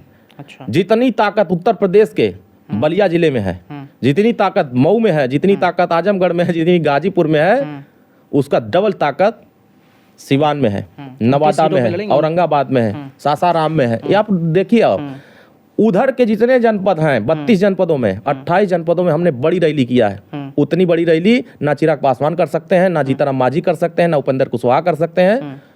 उतनी बड़ी रैली जिस दिन वो करके दिखा देंगे, उस दिन मैं मान जाऊंगा कि आप बिहार में राजनीति कर रहे हो। भारतीय समाज पार्टी एनडीए से लड़ेंगे? प्रयास तो चल रहा है कि एनडीए के गठबंधन में हम लोग, टिकट नहीं देती है तो क्या करेंगे? देखिए अभी हमारा प्रयास चल रहा है। हमने अपने सेमीफाइनल रिपोर्ट एनडीए गठबंधन के लोगों के सामने रखा। ठीक है। तरारी सीट और एक रामगढ़ की सीट, दोनों सीट पर उपचुनाव हुआ था। हमारे प्रत्याशी मैदान में उतर गए थे और मैदान में उतरकर जनता का समर्थन मिलने लगा तो बीजेपी को लगा कि हम चुनाव हार जाएंगे। तो बीजेपी ने कहा कि आप हमारे साथ सहयोग करिए, यहाँ आप समर्थन करिए, आगे हम आपके साथ अलायंस करेंगे। 2 निगम जिनको हमने विड्रॉ कराया था, उनको निगम का अध्यक्ष उपाध्यक्ष बनाने का भी प्रस्ताव रखा था। हम लोगों ने कहा ठीक है, जब हमारे समायोजन करने की बात है, सरकार में शामिल करने की बात है, गठबंधन में शामिल करने की बात है, तो हम दोनों लोग समर्थन करते। दोनों प्रत्याशी हमारे विड्रॉ किए और समर्थन कर दिए। 30 साल बाद रामगढ़ की सीट जीती बीजेपी, 27 साल बाद तरारी की सीट जीती बीजेपी। अब आप सोच लीजिए कि अगर बीजेपी की हमारी ताकत का आकलन नहीं होता तो हमसे समर्थन नहीं मांगती। इसका मतलब कि हमारा प्रयास ये हो रहा है कि अगर 10,000, 5,000, 8,000, 2,000, 4,000 से आप हार रहे हो बिहार में, तो भारतीय समाज पार्टी आपको हर विधानसभा में 20,000, 25,000, 30,000, 35,000, 40,000 उतना वोट दिलाने की क्षमता में है। जिसको वोट की जरूरत होगी, जिसको राजा बनने की जरूरत होगी, वो हमारे सहयोग में हमारा सहयोग लेगी। आप कह रहे हैं कि अगर आपको 29 सीटें बिहार में मिलती हैं और 29 सीटों से 29 को जीतते हैं, तो आप चाहेंगे कि आपके मुख्यमंत्री ओम प्रकाश राजभर जी को बिहार में बनाया जाए? नहीं, हमारे पास क्योंकि 45 सीटों के अंदर में ही नीतीश कुमार को वहाँ पे मुख्यमंत्री बना दिया गया था। देखिए अभी हमारा मुख्यमंत्री बनाने का सपना नहीं है। ठीक है। हमारा सपना ये है कि एनडीए गठबंधन वहाँ हमारे साथ आए और हम सब लोग मिल करके वहाँ सरकार बनाया जाए। सरकार में आने के बाद किसको चेहरा देखते हैं आप? देखिए जो एनडीए गठबंधन जिसको चेहरा बना दे, नीतीश कुमार का किया उन्होंने लोग? देखिए अभी तो किया नहीं, घोषणा सामूहिक हुआ नहीं है अभी एनडीए की तरफ से ऐसा प्रमोटन। नहीं, अभी तो अभी आ गया है, न्यूज़ों में चल रहा था कि नीतीश कुमार अगर को उनको फाइनल कर दिया। मान लेंगे कि तो हम लोग उनके साथ खड़े होंगे। हम्म। ये तो भाई एनडीए गठबंधन में सामूहिक यूपी में वापस आ जाते हैं। ठीक है। 27 में फिर से इलेक्शन आ रहे हैं विधानसभा के, कितनी सीटों पर चुनाव लड़ेंगे? देखिए हम लोग अभी उत्तर प्रदेश की 403 विधानसभा पर हम काम कर रहे हैं। ठीक है। जब चुनाव 27 आएगा तो उस समय तय करेंगे कौन सी सीटों पर कितनी लड़ना है। नंबर 2 बात, अभी हाल में होने जा रहा है पंचायत चुनाव, त्रिस्तरीय पंचायत चुनाव, ये सेमीफाइनल माना जाता है। सभी छोटे बड़े कार्यकर्ताओं को उसमें अवसर मिलता है। हमारा लक्ष्य है कि सेमीफाइनल जीता जाए। पिछली बार 150 सीटें जीते थे, इस बार हम लोग 500 से ज़्यादा सीट जीतने का लक्ष्य रखा है कि जब ज़्यादा से ज़्यादा हमारे पंचायत स्तर पर लोग आएंगे तो उसमें हमारी भूमिका विधानसभा की तय होगी। तो हमारा जो टारगेट चल रहा है उसमें हमारे एनडीए से ही गठबंधन रहेगा? हाँ बिल्कुल, एनडीए से गठबंधन करके हम लड़ेंगे। हाँ। अगर एनडीए ने आपको जो टिकट अभी सीटें पे बंटवारा जो हुआ था उतनी ही रखी, उसे नहीं बढ़ाई, तो क्या करेंगे आप? देखिए जब वो चर्चा होगी तो उस दौर में देखा जाएगा। अभी उस दौर की बातें नहीं आई है, पता चले कि खोखी आवत हो अब अमू बात आई पहले, तो कैसे काम चलेगा? आवास क्या करने जा रहे हैं? हम एक जीरो पॉवर्टी स्कीम लाए हैं जिसमें कि 201 योजनाओं से गांव के लोगों को सीधे जोड़ने जा रहे हैं और पंचायत भवन पर उसकी योजना का लाभ मिलेगा। जो दिल्ली में लाभ मिल रहा था सीधे डायरेक्ट, सीधे जनता को सरकार की लाभ, बिचौलिया कुछ नहीं, वही व्यवस्था हम यहाँ लॉन्च किए। अरुण जी एक बात बताइए, आपके गाजीपुर के एक विधायक हैं, वो आपको पीले गमछा का गिरोह का नेता बताते हैं, क्या कहेंगे उनके बारे में? देखिए समाजवादी पार्टी के नेता पहले गिरोह चलाते थे और वो लाल टोपी पहन के गिरोह चलाते थे, और जब से पीला टोपी आया है, पीला गमछा आया है, तब से इस गिरोह वालों से लोग सावधान होने लगे। इतनी परेशानी है क्यों पीले गमछे? क्योंकि ये गाजीपुर जिले के जमानिया से विधायक हैं और जमानिया में रहने वाले तमाम राजभरों के ऊपर फर्जी मुकदमा लगाते हैं और लगा करके उनको एक गिरोह में शामिल कराने का प्रयास करते हैं, क्योंकि वो ट्रेनिंग लेते हैं समाजवादी पार्टी के मुखिया से कि गिरोह का ट्रेनिंग कैसे चलाना है, और समाजवादी पार्टी उसी सोच से निकल नहीं पा रही है। मुखिया किसकी बात करें? अखिलेश जी की? हाँ, श्री अखिलेश यादव जी के ट्रेनिंग किसके मास्टर है ना, वो श्री ओम प्रकाश राजभर, अखिलेश जी ट्रेनिंग देते हैं। श्री ओम प्रकाश सिंह जी जो वहाँ के विधायक हैं, वो इस गिरोह के सरगना के एक हेड मास्टर हैं और ट्रेनिंग अखिलेश यादव जी से लिए। गाजीपुर में ट्रेनिंग शुरू किया। 2004 में एक गांव आता है खड़वल और गजरही, इन दोनों गांव में सैकड़ों राजभर समाज के ऊपर फर्जी मुकदमा लगाया और फर्जी मुकदमा लगा करके उस गिरोह से पैसा वसूलना शुरू किया, समाज को प्रताड़ित करना शुरू किया, समाज को लूटना शुरू किया। लेकिन समाज के लोगों ने जब पीला गमछा उठाया, पीला झंडा उठाया, माननीय ओम प्रकाश राजभर जी जय जयकार लगाया, तो माननीय ओम प्रकाश राजभर जी 2017 में इनको बाहर कर दिया था, विधायक से इनको झटक दिया था। तो हमारा पीला गमछा और पीला टोपी माननीय ओम प्रकाश राजभर जी जिंदाबाद नहीं बोले होते तो दोबारा पीला हरदी भी उनको 2022 में नहीं लग पाता। तो ये समाजवादी पार्टी के गिरोह के, लाल टोपी के गिरोह के बड़े सरगना ओम प्रकाश सिंह जी हैं, क्योंकि वो जमानिया के लोगों को गिरोह का सरगना बनाते हैं और समाज के वंचित वर्गों को प्रताड़ित करते हैं, थाने में बंद करा करके अपने कार्यकर्ताओं को वसूली कराते हैं। चलिए एक और सवाल आ रहा है कि जीरो पॉवर्टी स्कीम क्या है? नहीं, माननीय प्रधानमंत्री जी पूरे देश में पहली बार, भारतवर्ष में पहली बार माननीय ओम प्रकाश राजभर जी की सोच पर, उनके विचार पर, उनके संघर्ष पर माननीय प्रधानमंत्री मोहर लगाया कि पूरे भारत में किसी राज्य में जीरो पॉवर्टी स्कीम लागू नहीं हुआ, लेकिन उत्तर प्रदेश में पहली बार जीरो पॉवर्टी स्कीम लागू किया गया, जिसमें सरकार की 201 योजनाओं का लाभ सीधे पंचायत भवन पर पंचायत सहायक के माध्यम से गांव तक पहुंचेगा। 13,75,000 लोगों ने आवेदन किया। 15 लाख लोगों का टारगेट था उनको आवास देने का, उनको फ्री शिक्षा देने का, उनका आयुष्मान कार्ड बनाने का, उनका बिजली का बिल माफ करने का, इस तरह की तमाम योजनाओं का हम लोगों ने उसमें समाहित किया। और ये जीरो पॉवर्टी उत्तर प्रदेश में माननीय ओम प्रकाश राजभर जी के प्रयास से, उनके सहयोग से, योगी आदित्यनाथ जी के आशीर्वाद से, प्रधानमंत्री के मार्गदर्शन में ये योजना हम उत्तर प्रदेश में लागू कर पाए हैं कि पहली बार उत्तर प्रदेश में जीरो पॉवर्टी स्कीम से जिनको आवास नहीं मिल पाता था, जिनका पेंशन नहीं बन पाता था, जिनका नाली नहीं बन पाता था, खड़ंजा नहीं बन पाता, जिनकी नाली नहीं बन पाती थी, जिनका गांव की सुविधाएं जो उनको नहीं मिल पाती थी, उन योजनाओं का लाभ सीधे जीरो पॉवर्टी से जोड़ करके माननीय ओम प्रकाश राजभर जी गांव में विकास के मुख्यधारा में गांव के लोगों को जोड़ने का अभियान चलाया। इससे इसका अभियान का ये असर आया कि जिस गरीब को 50,000 में आवास मिलता था, आज माननीय ओम प्रकाश राजभर के नेतृत्व में, उनके संघर्ष पर आज फ्री में उस गरीब को आवास मिल रहा है। 13,75,000 लोगों को आवास की सुविधाएं हमारी सरकार, हमारे नेता माननीय ओम प्रकाश राजभर देने जा रहे हैं। हम पहले आवास देंगे, फिर उनको राशन देंगे, फिर उनको बिजली देंगे, फिर उनको फ्री में शिक्षा देंगे। इस तरह की सारी योजनाओं देने बिजली का की काम करेंगे। समस्याएं काफी आ रही हैं गाँव से, काफी हाँ, हमारे नेता माननीय ओम प्रकाश राजभर पहली बार देश के प्रधानमंत्री के सामने 7 मिनट का समय लिया और प्रधानमंत्री जी ने 70 मिनट बात किया। ये पहले ऐसे नेता हैं जिनको प्रधानमंत्री जी बुलाते हैं, 7 मिनट का समय उनका ऑफिस देता है और 70 मिनट माननीय प्रधानमंत्री जी बात करते हैं। मुझे लगता है इतना समय तो योगी जी को नहीं देते होंगे। नहीं, अब इस पे विषय नहीं है। विषय यह है कि सामाजिक मुद्दे पर जब चर्चा होने लगी कि गांव में बिजली के बिल से बहुत सारे लोग परेशान हैं। हर राज्य के हर गांव में बिजली के बिल से, क्योंकि स्मार्ट मीटर लगा हुआ, स्मार्ट मीटर लगा है, खम्भा लगा है, तार खींचा गया, स्मार्ट मीटर में बिजली जा नहीं रही, बिजली के बिल 5,000 7,000 आ जा रही है। ये बात माननीय ओम प्रकाश राजभर ने प्रधानमंत्री जी जब बताया तो प्रधानमंत्री जी कहा ये बात तो हमारे नेता नहीं बताते हैं कि बिजली के बिल से भी गांव के लोग परेशान हैं, तो कहें इसका क्या समाधान है। तो माननीय ओम प्रकाश राजभर ने कहा कि जैसे अमीरों का कर्जा माफ होता है वैसे गरीबों का बिजली बिल माफ कर दीजिए, गरीब आपको भगवान मान लेगा।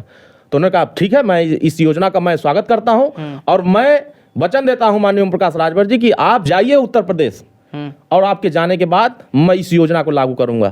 प्रधानमंत्री सूर्य योजना लागू होती है, 10,000 20,000 25,000 50,000 जो सोलर पैनल हर घर पर लगेंगे, पूरे भारत के हर गरीब के घर पर सोलर पैनल लगाने का पहले 3 करोड़ लक्ष्य रखा गया। 3 करोड़ परिवार के घर पर सोलर पैनल लगेगा। 10,000 अगर सोलर पैनल का रेट है तो 7,000 सरकार देगी और 3,000 वो जिनका लग रहा है वो देंगे।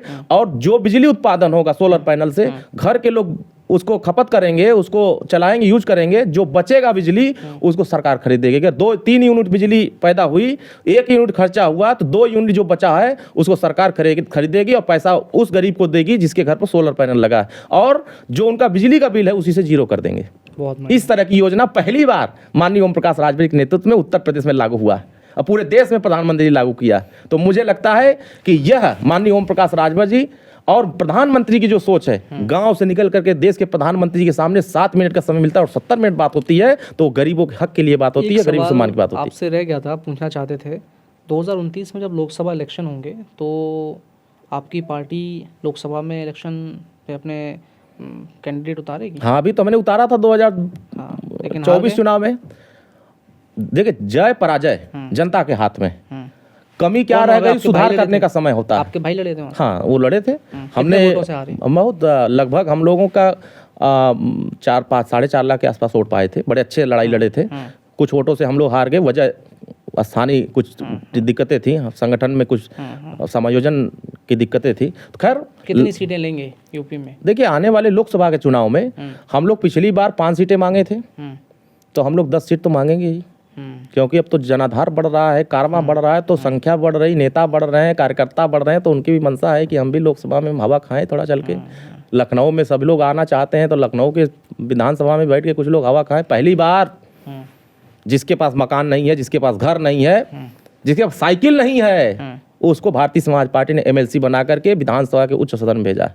अच्छा, मुझे थोड़ा शॉर्ट में बता दीजिएगा आप, ओम प्रकाश राजभर जी अगर मुख्यमंत्री बनते हैं आपकी पार्टी के, या उत्तर प्रदेश के मुख्यमंत्री चेहरा होते हैं, बन जाते हैं, मुख्यमंत्री बन जाते हैं, तो सबसे पहले 5 कौन से काम कराएंगे? नंबर 1 काम, 1 से लेकर 16 तक, स्नातकोत्तर तक बिना पैसे में पढ़ाने का इंतजाम लागू कर देंगे। ठीक।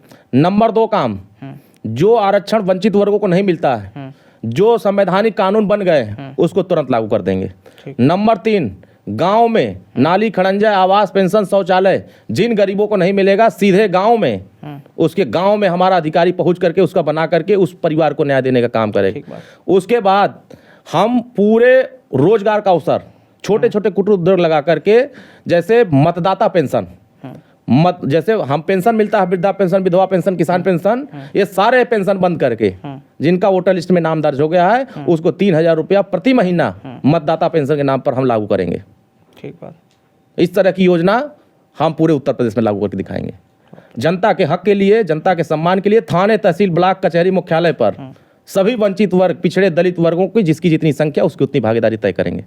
सपा नेता पंकज राजभर ने एक ट्विटर पे एक पोस्ट आपका डाला था, आपने देखा होगा, वो क्या था?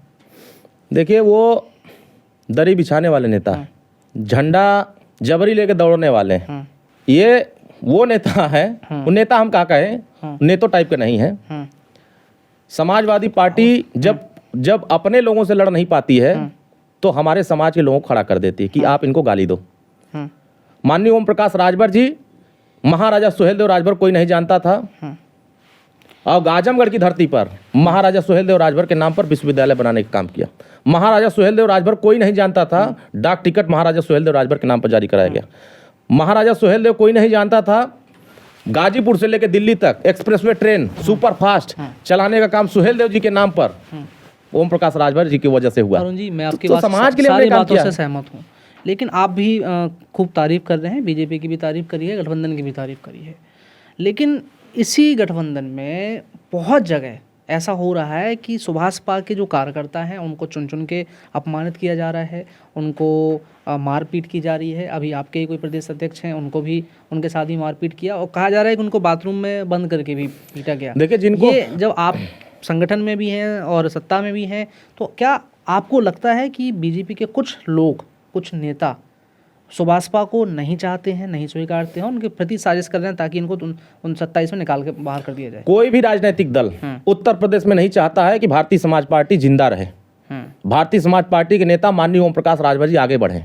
सारे लोग चाहते हैं कि भारतीय समाज पार्टी खत्म हो जाए, ओम प्रकाश राजभर जी कारवां रुक जाए, लेकिन ये कारवां महाराजा सुहेलदेव राजभर के विचारों वाला कारवां है, डॉक्टर अंबेडकर साहब के विचारों वाला कारवां है, मानवर कांसीराम साहब के विचारों वाला कारवां है, छत्रपति साहू जी महाराज के विचारों वाला कारवां है, ज्योतिबा फूले के विचारों, संत गाड़गे के विचारों कारवां है। इसको कोई रोक नहीं सकता है। जितना रोकेंगे, जितना तेजी से जहाज उड़ने के लिए पंप मारती है, प्रेशर बनाती है, जितना रोकने वाले उतनी तेजी से भारतीय समाज पार्टी आगे बढ़ रही है। मेन रूप से किन नेताओं पे आप ज़्यादा देख रहे हैं कि जो बीजेपी के लोग आपको पसंद नहीं करते?